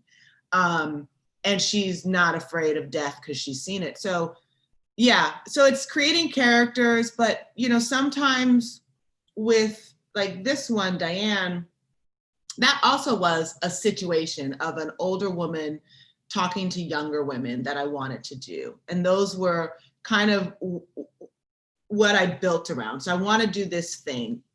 And I found that for me as one of the like, as I'm getting older, I realized that like, oh, I'm the person I'm talking to young people and giving them advice. And that's crazy for me because I'm like, who the fuck am I? That's weirdly my, and it is like, but it's like so nice. Like I would love somebody to come to me and say, this is what you should do. And I would be like, yes, thank you. I will do that. And like not have to think about and figure things out. Mm-hmm. So that's where those things come from. So you're really pulling from your own narrative, your own like life, your own. And I think, that's one of the things I think is really important with pilots. It's about what I was saying earlier about voice, is like putting yourself on the page, I think is important. And I think the last question I have for you before we open it up for a Q&A is, as a showrunner, when you're staffing and you're reading scripts to determine how you're gonna, because I think putting together a room is like putting together like your starting lineup for the MBA, right? Because mm-hmm. What's that process when it comes to reading pilots? Because that's what you're getting to hire people. Yeah, so I have a very very specific opinion about this. I think young writers are trying to write this pilot that they want to get made, so it plays by all these rules. Maybe they're thinking of somebody talked to me about budget. I was like, this is your sample. And it is for me to read, to get to know who you are. So in that, you need to go crazy. Do not think about getting this made. Do not think about the rules of the universe, because the other side of this is I'm reading a stack of pilots. So they are all about a woman who gets divorced and goes back home. They are all about a fish out of water of, the uptight woman now is in a yoga studio. They are all about, I've done something, it went viral, and now my world is in chaos. So the ones that like I respond to are the ones that are just insane. Like it's like, oh, this is on a tugboat in the 1920s. Okay, because I'm still going to be able to tell how you write, but you're giving me a different palette, and that is refreshing. So you have to imagine when people are reading the script, they're reading tons of scripts. So that's why like that blues one that I talked about, that was my sample years ago for drama, because I was like, this is a world where you're not reading this. Everything then was Grey's Anatomy. So it was like a hospital, a lawyer, this. So go crazy, because this is the sample to get you hired, or this is the sample for me to say, ooh, now I want you to write something that I can produce. So I think it's really important to know I'm reading this for my first time getting to know you. It needs to be unique, original, push some boundaries, but also tell me who you are in a way that also gives me a little relief from reading the same thing over and over and over again. Yeah, and that's the thing I've been emphasizing. I think a lot of people don't realize at the beginning of their careers that, yeah, what you're writing is a sample. The likelihood of it being made, unless you make it yourself, is very slim. And we're talking as two women who have worked on probably like 20 shows combined. Like the reality, we have never gotten anything made. I have a trunk full of pilots and scripts. Yeah, a trunk full. We could sell a script, 2-3 scripts a year, but getting it actually shot and made, and that's the reality of the business, period. But in particular, and that's something that we are trying to change in the industry. And now that white people discovered racism last week, maybe they'll start to shoot our actual pilots. But the thing is, you know, I'm in this group with like 90 Black women who write for television, and only 3 of us have ever had a pilot made. That's insane, right? And so, you know, you're overcoming that barrier. So the likelihood of it happening for many reasons, just slim. So it's like just creating something that is well crafted and speaks to your voice, I think is really the thing.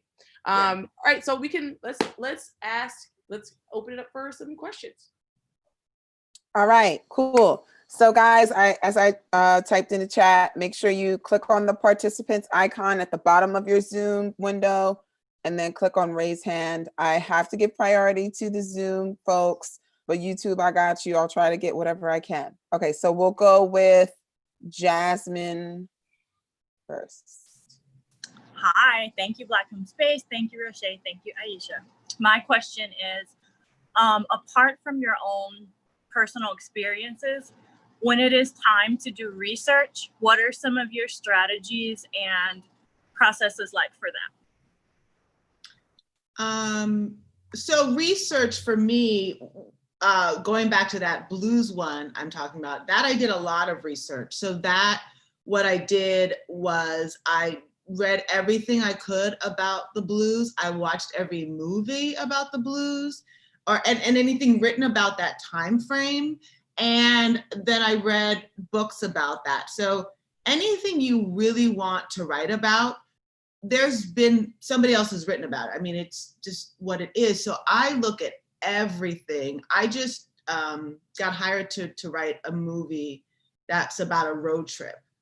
So my husband and me sat on the couch and I watched every movie about road trips because it just helps me. It teaches me what was done, what hasn't been done, what works, what doesn't work. So there's certain things you need to do a lot of reading, like the blues thing, like that was, you know, there's not as much to watch and there's a lot more written about it. But I always say, like, if you want to write a show about something, find every show.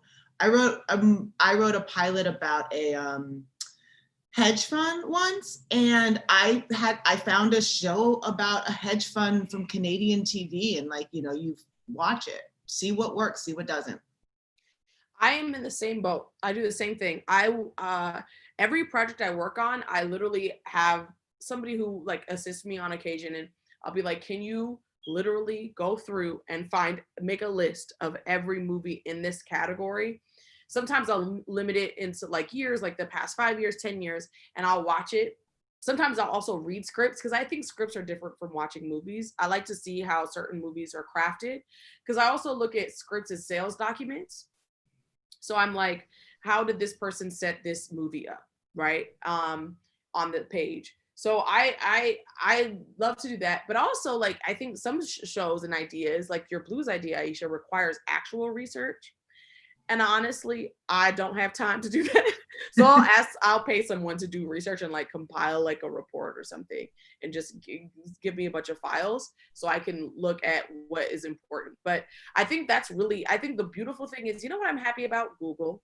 The fact that Google exists in my lifetime, praise God, because otherwise we'd be in libraries. But I think some things require actual traditional research. And some things are just like watching pilots, watching movies, etc. All right, that was great. Thank you guys. Janelle. Hello, everyone. Thank you for this. As always, this is a wealth of knowledge, so love it. Thank you. My question is that I'm writing my pilot right now, and I have writing my, or not writing, but creating my supporting characters has come easily to me. However, my main character, I'm having issues with. So what are tips and tricks you have to really make your protagonists pop, and where your supporting characters don't take away all the attention? I will just point one thing out. If your supporting characters are better than your main character, they should probably be your main characters. Yep. If you're having problems creating a main character and you're like, oh, but get rid of it and give whatever the trait is that you wanted that to have to one of these characters that you like. I 170,400 billion% agree. I literally am going through that right now. I'm writing this animated pilot.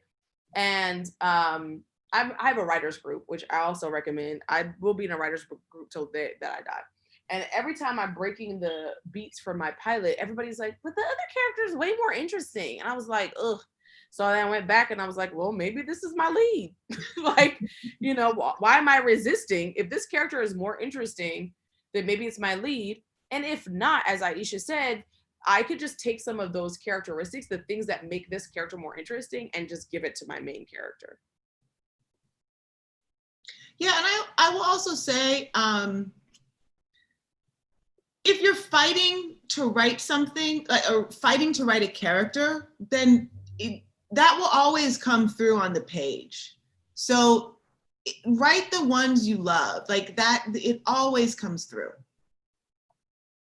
Yeah, and also I think too, another trick or another way to deal with it is also remembering why you're trying to tell the story, right? Like, why am I telling this story?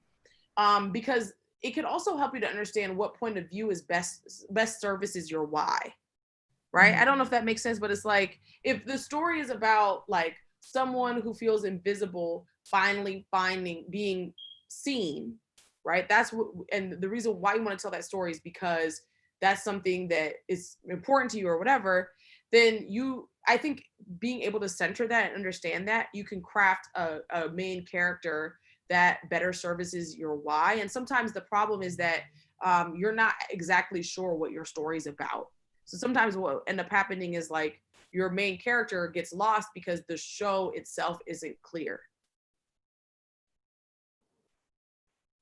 Hunter? Hi, thank you all for hosting and giving all this knowledge. It's amazing. My question kind of has to do with, I feel like a lot of conversations are being had now about like who has agency to tell what kind of stories, I guess, or like particularly like when you get into details, like, can I tell a story about like a Muslim person, for instance, or like this kind of person? How do you guys feel about who has like agency to tell what story, and how do you find like your authentic way into like each of your characters, I guess? White people have had agency to tell every other person's story. You Correct. have agency. Yeah. I mean, I think it's interesting. I have this project that somebody brought me that they wanted me to pitch on, and my way into this world was like a book that they wanted me to adapt. And my way into the world, I was like, man, the most interesting way to tell the story is through a Native American woman's perspective. But I'm not doing that. I am Jamaican. So I would do that in collaboration with a Native American writer. Like, there's some people that I don't want to erase. Like, Native Americans are a group of people that I'm like, I'm gonna holler at a Native American friend. Where if I can find one, because let's be honest, the way that it's so hard to find people who are Native American in this industry, and so that's the kind of story I wouldn't tell on my own. I would tell a white person story. I love writing white people. I write them very well. My white people sound like white people in my scripts. They do white people things because I've lived with white people my whole life. So I have no problem writing white people. But there are some people of color that I would feel uncomfortable like taking over their narratives. I will say that. I also get a little weirded out by like people writing super queer stories and they're not queer. I'm like, you know what I mean? Like sometimes it feels like people are taking advantage of something as opposed to like coming from a real place. So I feel slightly different than Aeysha. I feel like there's some stories I feel like some people from that community, who are members of certain communities should be telling certain stories. And it's only because those groups of people have been marginalized. But for white people, I'd say go for it. Yeah, I mean, I also say you have to be able to write for other people. Like when I'm hired, I'm usually hired to write for somebody else. You know, so as a writer, you need to be able to kind of navigate that world. Every time you're hired on a show, you're hired to write other people. And I think for me, where my "you can do anything" comes from is because it used to be they only hired Black people if they had one Black character on the show. So they would need one Black writer in the room just so they could look at him to see if it was right or wrong. And I always hated, after I had a baby, everyone wanted to do mother stuff. And I was like, I don't want to do mother stuff. I'm not writing about mom stuff. So I understand. And I think Rochée is right. If there's a great Native American story, you need to include a Native American person in that. But don't be afraid to stretch your legs and write things that, have a different voice. I have a Muslim woman in my show. I'm not Muslim, but I'm definitely going to hire a Muslim person to, write the bigger arcs for me. Yeah, I think that's absolutely right. Yeah. You should be able to write everything. I think that's my frustration, is that sometimes we're pigeonholed and they think that we can only write Black voices. I almost always get hired only to write on Black shows or shows where there are a lot of Black characters. I'm writing on a very white people show right now. But I think that we should be able to do whatever we want to do, but just with a level of consciousness. Christina Alicia. Hi, I wanted to thank Rochée and Aeysha for sharing all of their knowledge with us. My question regarding pilots has to do with limited series. So looking at Big Little Lies before it got renewed for a second season, Chernobyl, just any big common mistakes that you see when writers approach pilot episodes for a limited series and not something that they anticipate going on for multiple seasons? Sorry, that was very broad. Yeah, I don't think there should be any difference. I mean, even if you have a limited series, you're still setting up the same stakes and the same character stuff. Yeah, I mean, I think, yeah, I agree. It should, a lot of it, the structural stuff, the character stuff, all of that, I think is the same.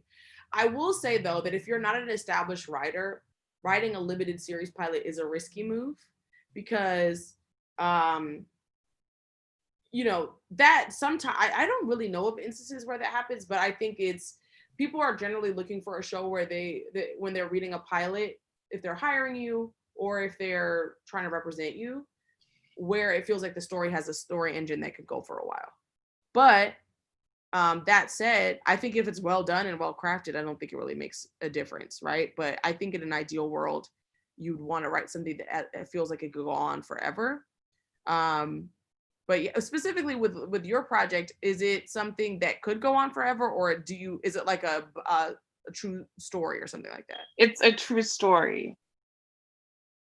So I think the most recent project that you could compare it to would be the Unabomber that was filmed for the Discovery Channel, or Chernobyl.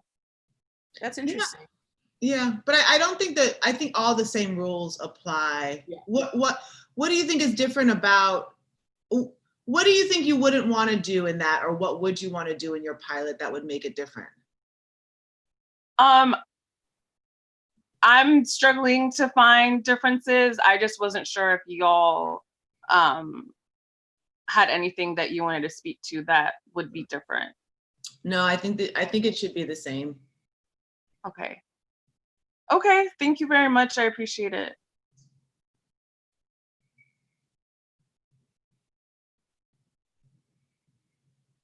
Sorry, Giovanna. Hi, ladies. Thank you so much for this. I cannot tell you how excited I am to be here for a third time with Rochée and now Aeysha. You ladies have really inspired me. I'll try to make this, I was thinking in my mind, how can I put 3 questions in one without taking up too much time? So here it goes. Firstly, I wrote my first pilot, and because I was so new, I was nervous about dialogue. Would you recommend any sort of books or things we can look up online that could help us kind of hone in on our dialogue? And then I'm getting nervous, so I don't know what I'm saying, but I do know what I want to say. And then also, if there's any advice you can give to those who are looking to be showrunners in the future. Well, the showrunner should answer the showrunner question. If you want to be a showrunner in the future, you know, the best thing is to just keep creating. But showrunning is really about collaboration. It's, you know, it's, you have a group of people and you are trying to get the best out of every one of them. You know, I want people to give me pieces of their life in these rooms, you know, pieces of their experiences. So to be a showrunner, you need to be able to speak openly and honestly with people. Mm-hmm. And you just need to have it's a lot of management. So on every show that, you know, once you start on a show, and if your desire is to be showrunner, try to find little things that every showrunner has. Like, if, you know, there's wardrobe questions. So tell the showrunner, hey, if you want, I can handle all wardrobe questions for you. And so you learn an aspect of that. So every time you're on a show, try to handle something new.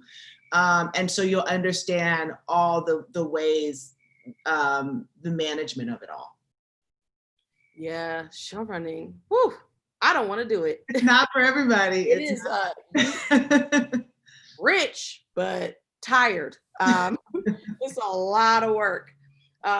Yeah, I think that's the thing that you said, Aeysha, that's interesting, is that a lot of people don't realize being a showrunner is probably one of the hardest jobs you can do, because you have to be creative. You're responsible for producing all these scripts, but you also have to manage 200 people and all these other things. Every aspect of the show is under the purview of the showrunner. So yeah, it's a lot of work. And then as for dialogue, I will say this, like, I don't really believe in like dialogue books. I believe in like dialogue tips, you know, and I think I pretty much covered most of them, right? But I do think that dialogue is one of those things that you're just gonna learn with time and with practice, honestly. And I do think watching the people who are really good at it, like really studying them, Aaron Sorkin, Quentin Tarantino, Shonda Rhimes also. Those would be my 3 like big dialogue people, and really studying those things helps. But yeah, it just it comes with practice, and it also comes with knowing yourself. Because my dialogue at the beginning was like garbage, okay? It was trash. And it took me really being comfortable with who I am and being honest with about like my voice and the way that I speak, and just putting that on the page. And that's when it started to get better. And usually I will say this too, your first draft of dialogue is probably not it. Like, you need to keep working on that dialogue, especially in comedy. Yeah. I'll also say for dialogue, I think I don't, there's no books. I don't know that I've ever read a book on dialogue. dialogue gets better as you get your 10,000 hours, meaning every time you write a script, your dialogue gets better, and it just comes from practice. So if you've written one pilot, great, put it down, write something different, write different characters. Like you have to get 10,000 hours of writing under your belt. That's the only way to do it. Yep. All right, Jamila Villanor. Sorry if I said it wrong.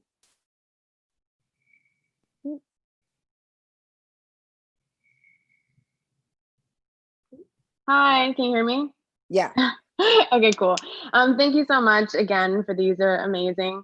I wanted to ask in terms of, I heard somebody say basically if you're writing a script and you have, you like can't come up with the dialogue, then maybe you don't know the characters as well as you thought you did. And so I wanted to know like your thoughts about that. And if you do ever have like that writer's block with characters, or you should know your characters so well that it just comes naturally and flows easily when you're writing the script. I agree with that. Yeah. I think, yeah, the dialogue that is easiest for me to write, especially with comedy, when I know someone's voice, when a character's voice is so clear to me, I can write that dialogue. It doesn't matter what the kind of show is. I've written on all sorts of different shows. My credits are all over the place. It's a kind of a problem. But the reality is, like, if I know that this character is like acerbic, and this character always lies, or this character is bombastic, whatever, it just makes it easier for me to go because I know what comedy areas I'm going to. I know what dramatic, areas I'm going to with the dialogue. So yeah, I think the more well-drawn a character is, the better and easier that dialogue flows. Yeah, and so I will also speak to the show we just did together that I did with Rochée. It was based on somebody's life, and there was this character that was his wife in real life. And so because of that, she just never came to be a thing. Like she just never wanted to. It was just a weird character. And we had a terrible time writing for her. We couldn't figure out what she said. We didn't know what her point, like where she was from in the world, because she wasn't well established and she didn't have a want. So when those things aren't there, then your characters can't really speak to you. So yeah, if the dialogue is not coming, you don't know the character. Yep. Kelly Harad. Hi, ladies. Thank you so much. My question was about, Rochée, you were talking about the 3 things that a character should say they never will do. And I wondered, when you set up those boundaries, is the object to make sure that they do them at some point in their arc? Or is that kind of inauthentic if they then go back on what they say they wouldn't do and then they do it? It's not a hard and fast rule, but I guess what I'm more so saying is that we should have a sense of like their ideology, their POV, and like the rules of their world, right? And how they feel about them. So it's not necessarily 3 things they don't want to do, but like if I know that this person never has sex on the first date, right? And then somehow it comes out in a really elegant way in a dialogue.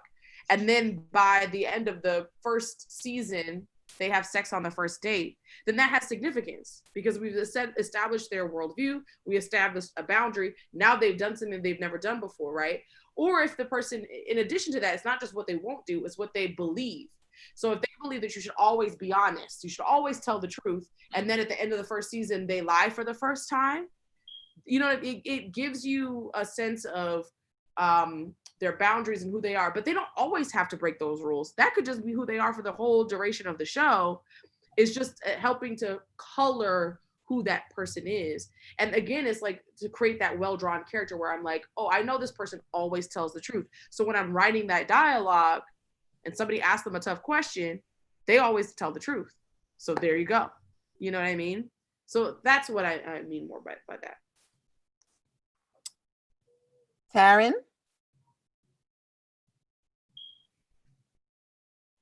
Taryn. Going once, going twice. All right. I'm going to go to a YouTube question, which is the first one is from Tiffany Joseph. How long should the first scene of your script be?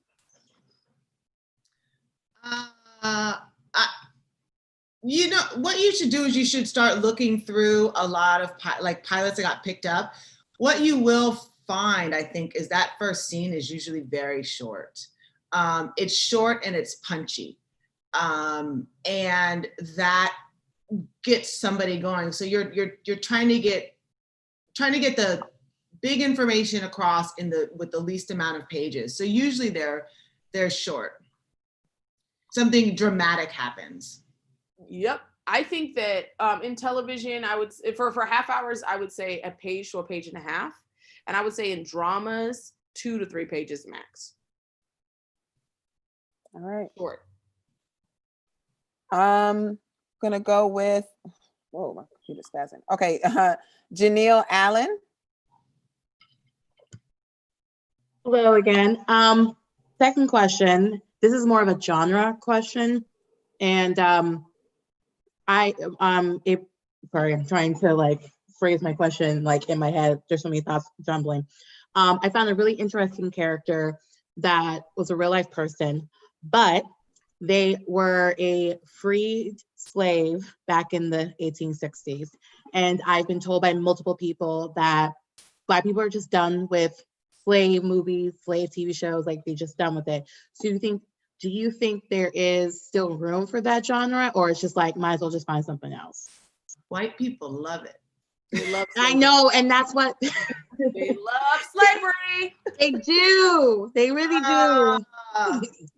So they'll love it. Yeah. The money people will love it. It's complicated because I'm one of those people who honestly, I'm slaved out. I'm slaved out. Mm-hmm. But I also think that the unfortunate reality is, right, there's something like 160 plus movies about the Holocaust, and there are 33 movies about slavery. To my knowledge, there's like one show about slavery, right? Like, so I also think that like it's not an area that has actually been as explored as other traumatic world events and genocides. But I also think that you should write what you want to write. I'm a firm believer in like doing whatever the hell you want to do. And people who like it, and they don't, they don't. Like, I think it's hard to like decide to write to people's whims. Yeah. Thank you. Okay, I'm gonna go to a YouTube question from Ethan Froome. He asks, how do you know if your idea should be a film or a TV show? What characteristics of the idea suggest which way to go? A story engine, right? It's in a feature, there is a beginning, middle, and end of the story. And if you feel like the story can go on forever, and this is a world that's expansive, and there's lots of different stories that can be told in this world, then it's a TV show. And some films do become TV shows. Like Dear White People was a movie that became a TV show. But I think that what ends up happening in films is like, is the goal that the main character has, or the ensemble has, something that could be figured out, dealt with, and addressed in an hour and a half to 2 hours. If not, then it's most likely a television show. That's how I look at it. But there's some ideas that are both, like that idea I talked about, the woman trying to get married. That could be a TV show, or that could be a movie, right? Because that's a story engine that you could write episodes, over and over. But Aeysha, you also work in the feature space, so you also know. The way I think of that is movies, characters have one really big emotional hurdle to get over. They're getting through one aspect of their life, one trauma of their life, one situation in their life, and it's just really big. TV shows, people have more, like they have more. They're not just getting over the trauma of their mother, they're getting over the trauma of their mother, their son, their job, their this, their that. And then they're also changing. So whoever they are in the beginning is not who they're going to be at the end of the series. Whereas movies, people are generally the same. They just have learned something about themselves, or they've made it's just one big change. That's how I think about it. Yeah. Adrian Snell. Hi, thank you guys so much for having me or talking or being here. Rochée, Aeysha, Black Film Space. But I just had a question about, because when when Chanel brought up the point about slavery, I just want to talk a little bit about or ask about how you feel about genre twists, like taking that we kind of have an idea of what, like we have an idea of how that story is going to be told. So like I have an idea for a story where it opens up where it looks like it's going to be another slave film, and then we turn it into like a point or a talking point on Dracula. It's basically like a rewritten version of Dracula, but it starts within a slave times with the protagonist being a slave, but jumps forward in time. Is that, I guess I asked that because I want to know, like, is it interesting or intriguing to writers and producers to see like the setup of a story that they think they know be turned on page 2 or page 3? This would be like a feature or something. Or is that kind of like played out and dumb? I think that's, I mean, I think one of the best parts of any movie, watching, reading, or television show experience is being surprised. Mm-hmm. You know, so if it makes sense, a surprise that makes sense. Like if it's they're slaves, but then they end up in Russia somehow, I'm like, what? But if it's like, oh, they're slaves, and then there's a vampire story or whatever that it's cogent and it's clear, that's interesting. And I'm also not saying that you should not do anything in the slave space, right? I think, again, there are tons of stories that should be told. I think Kindred needs to be finally made into a movie. But like that, there are some things that should be told. But I also, I feel like surprise is always going to work. Surprise that is done well is always going to, you know, get the reader excited. Yeah, I think people love a switch up. So yeah. Cool. Thank you. How much time do you ladies have left? I'm happy to keep going, but I just want to make sure that we're not, you know, taking too much of your time. Aeysha, I know you're busy and wealthy and important. I am none of those things. You're all of those things. I have maybe about 20 more minutes. Oh, really? Okay. Yeah. All right. Let's do it. Thank you. Of course. All right. Michelle McCrary.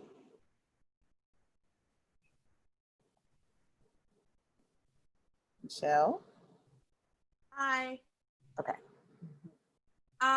So I have a question about it's sort of like a process and format question. I am working on a pilot for a horror anthology, and I am having trouble organizing it. I'm starting from the point of doing the pitch first, like a formal actual pitch document, but I'm kind of running into trouble as far as like how much should I go into like each specific story in the anthology, or if I should just give kind of like the overall world and the pilot piece and then kind of work from there. You're talking about the pitch document? Yeah. Okay. Yeah, your pitch document shouldn't give everything. Your pitch document should generally be, when you say it out loud, time it, it should be 10 to 12 minutes, and 12, you know, anything 9 to 10 minutes is usually right. You don't want to put everything in there. Even if it's in a horror, just saying it's a horror anthology tells me everything, tells me there's multiple episodes, that, you know, there's a lot of, you know, that it'll be able to go on for seasons. So take out, if you have your pilot, you already wrote, you know what your pilot's about? Yeah, I do. And so then you have, do you have story areas for how many shows then? I'm kind of structuring it sort of like a thematic anthology. Okay. Thinking along the lines of American Horror Story, but a little different. So I do have those stories mapped out, but it's very central to a place. Okay. And everything kind of radiates out from that place, but more consistently than I feel like American Horror Story did. It's like really there will be a through line, but not in the same way as like a Twilight Zone where there's like a, Rod Serling, Jordan Peele taking you through it, but the place is like the nexus of everything. So I think you should think of the pitch document as greatest hits. It's like you're just saying all the good stuff. You're saying, and you want them to say, what else? So don't put everything in there. Put the strongest things in.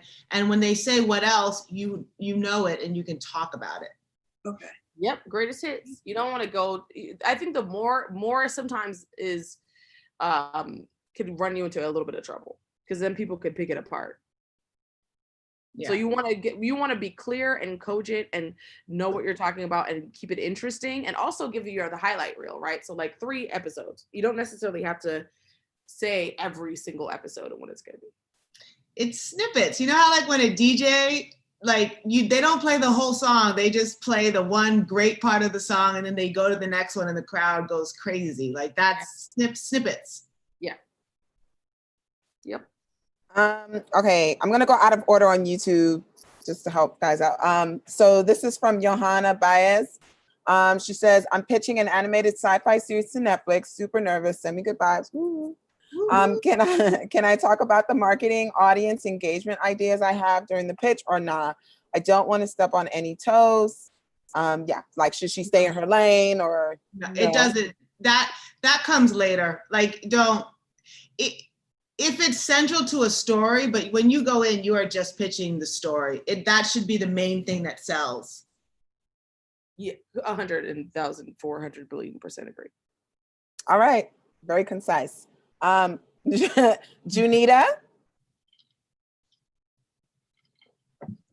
Hello, everyone. Thank you for all of this again. My question is, for my pilot, when it comes to dialogue, the main character doesn't speak. So I was wondering, like, is like action and the world and the supporting characters like enough to move the story?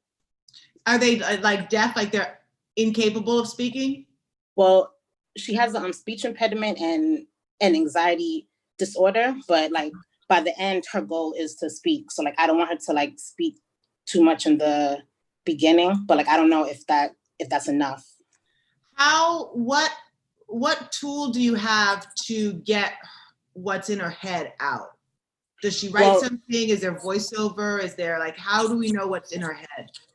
She has a cousin who lives with her that's like kind of her voice, but eventually they're gonna like separate. So like she won't be there all the time. And I haven't like figured out like what would be her other form of voice. Yeah. I mean, it sounds like a difficult thing, but if you can crack it, I think what most people would do in that situation is give them voiceover or give somebody else, if you have a main character, if that's the main character and you don't know what's happening in their head, it's really hard for people to invest, It's like even the things where it's like somebody goes through trauma and they can't,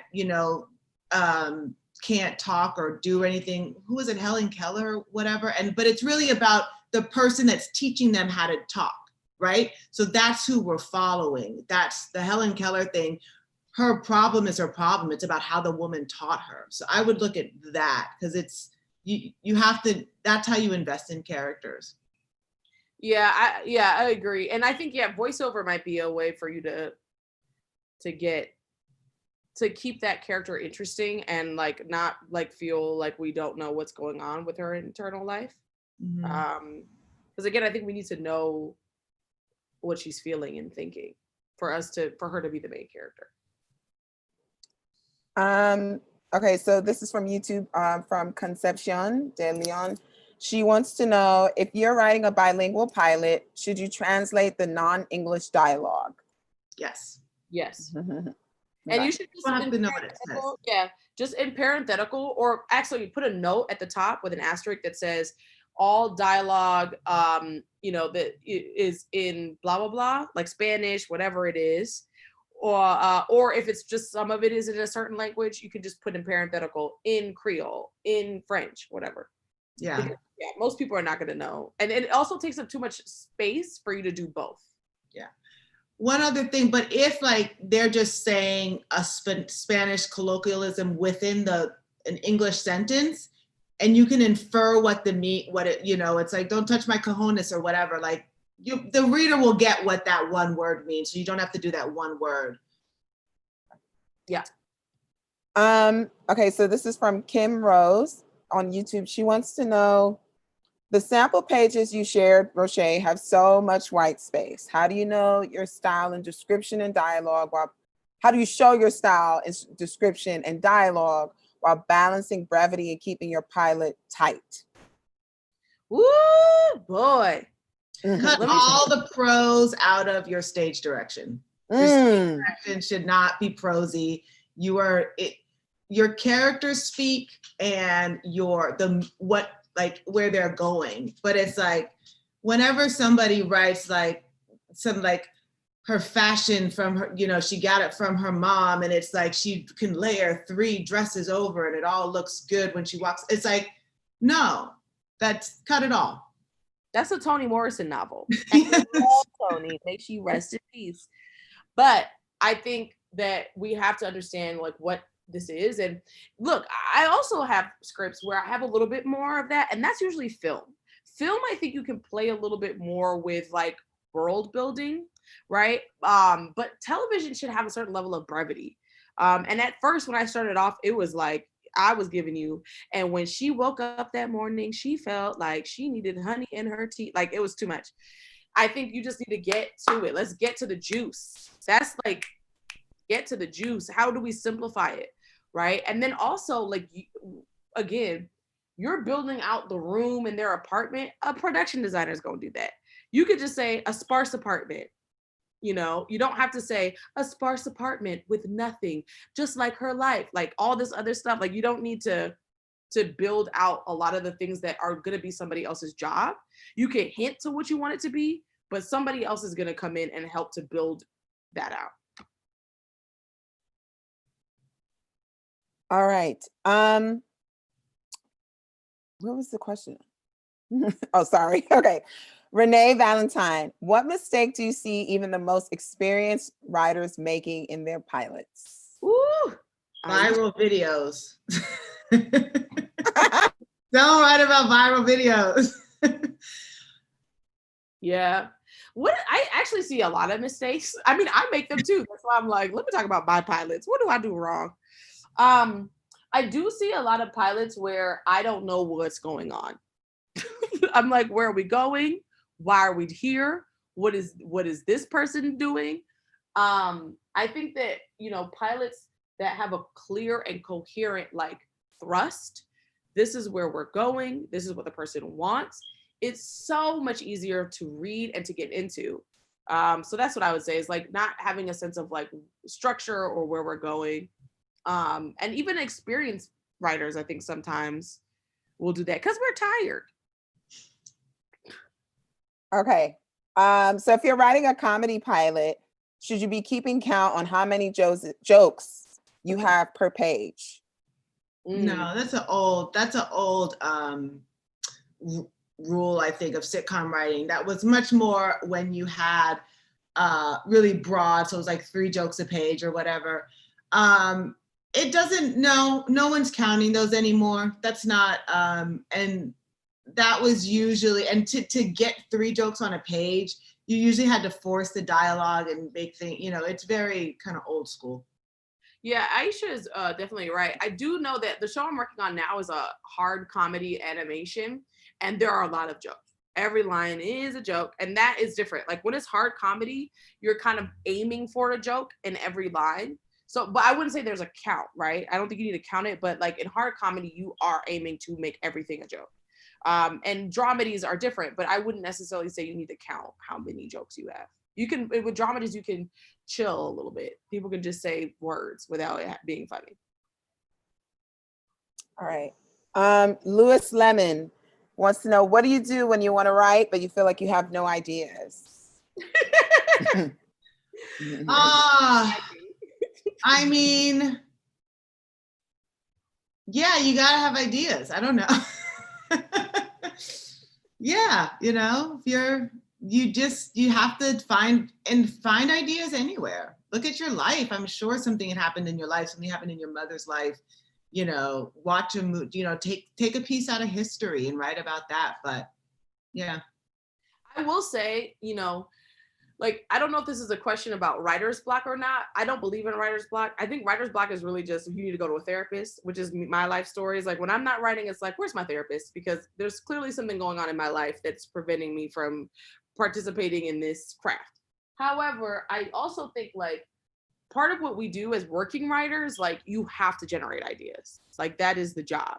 Like, if you don't know how to generate an idea, you're going to struggle, because that's what we're getting paid to do.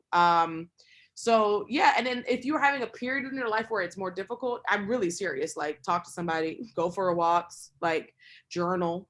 But there's some other thing going on. But that's the nature of the business. Even when we don't want to do it, it's like, here we go. I have to pitch a bunch of ideas. I mean, if you get on a TV show, you basically are writing a script a day. And I am paying you to come in every day with 10 ideas, you know, and then generate 20 more, you know, and quickly. So there's no, like, that's just the pace of it. We rewrite a script or break a story. And so when you're breaking a story, you're asking everybody to come in with ideas of, like, what's a different way this could happen. But yeah. Writer's block is different. and Rochée, I didn't realize maybe that's what he was asking about. Writer's block is something different. Yeah, that's different. That's why I'm not sure if that's the question. And Aeysha is right. Like, I take a long time to write my pilots. Like, I love to take a long time, a vacation, drink some whiskey. It's romantic. But when you're working on somebody else's project, sis, it's due on Friday. Like, write it. Like, yes. So that's just, it is what it is. You have 5 days. Go write this script. And that is the thing. Like, the one thing for a showrunner is if you don't turn in that script, like, if any writer doesn't, the one thing you're tasked to do is, if I assign you a script to go off and write a script, you have to turn something in. If you don't turn something in, you will be fired. And also, it's a lot of money. You're getting paid, like, a script fee ranges from what, like $23,000 to $46,000. You're getting paid money to write this thing. If that doesn't motivate you, I don't know what will. Write that script. So I think we get it. It's like, when you're not working, I think sometimes it's good to train yourself to generate ideas when you're not in the mood, so that you can get ready for the pace of the writer's room. All right, we have a few more minutes left. Reggie Williams, co-founder of Black Film Space, actually has a question. So I'm gonna go to him. He wants to know, how many hours per day / week do you recommend people write to enhance their skills? Yes, I mean, I have something that I tell people, which is, I think it was either Jay Leno, I think he did this, but every morning he woke up, he read the paper, and he wrote 10 jokes. Some of them were good, some of them were bad, but it was just getting into the process of writing jokes every day. So if you want to be a writer and you're early, like, you're just starting out, you know, when I was a young writer, you should aim to write a new spec for yourself. So a new script, a new idea, at least once a year. And then, so you should just always be either researching something, looking to write something, reading scripts. So if you're not like a paid writer, I would say maybe find an hour or 2 a day to do something to do with watching a movie, reading a script, or writing something, even if it's just writing a scene. Yeah, so I laughed because Aeysha is right, but however, I'm interested because, like, I don't write every day. I only write when I have to, and I'm usually working on something, but me writing is not always me actually in final draft. Me writing is like taking notes, going for walks with a journal, or watching television and thinking about an idea that I have. But like Aeysha and other mentors I have, like the ones that are super successful, are write every day. My mentor, Latoya Morgan, wakes up every morning at 6 a.m. and writes for 3 hours before she goes to the writer's room. So like, that's why she's rich, right? So I feel like I should be changing the way that I do things. But yeah, I think everybody is different though. I think if you could discipline yourself to do that, I think that's amazing. And especially if you want to work in comedy, I think being able to write jokes on a regular basis and churn that out is a really important skill. And everything you write is not going to be golden. I think that's the thing I left out.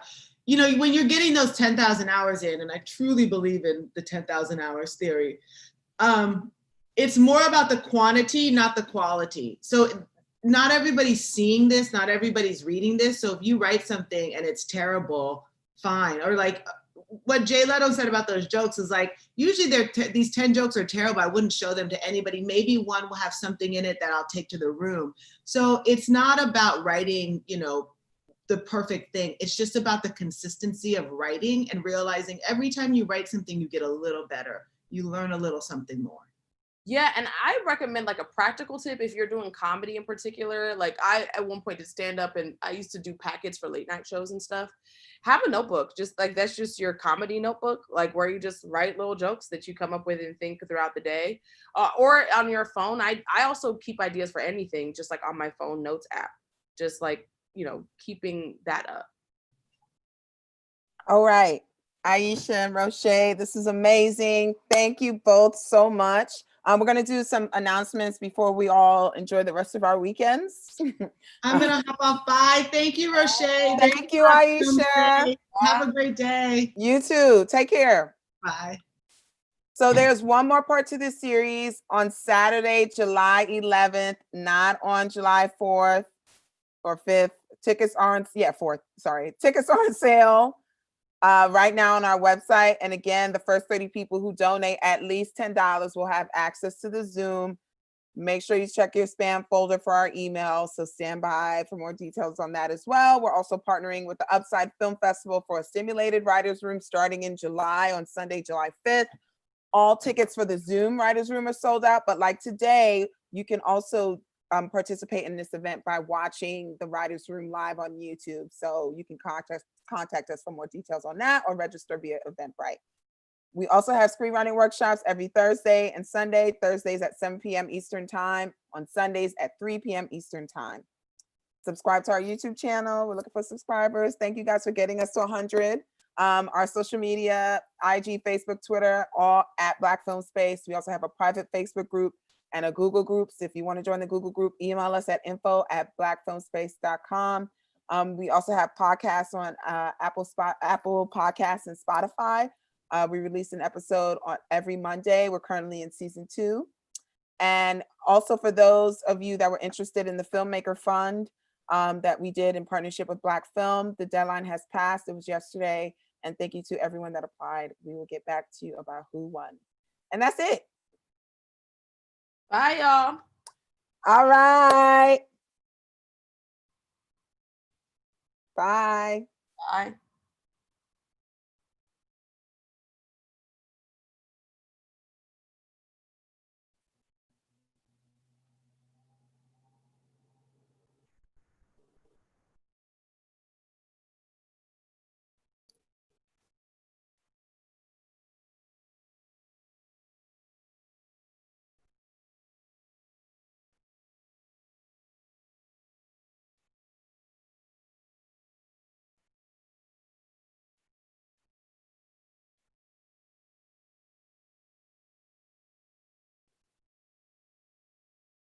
Sorry, guys. I'm trying to figure out if we might stay on and talk for a little bit. So you guys can hang out. Thank you.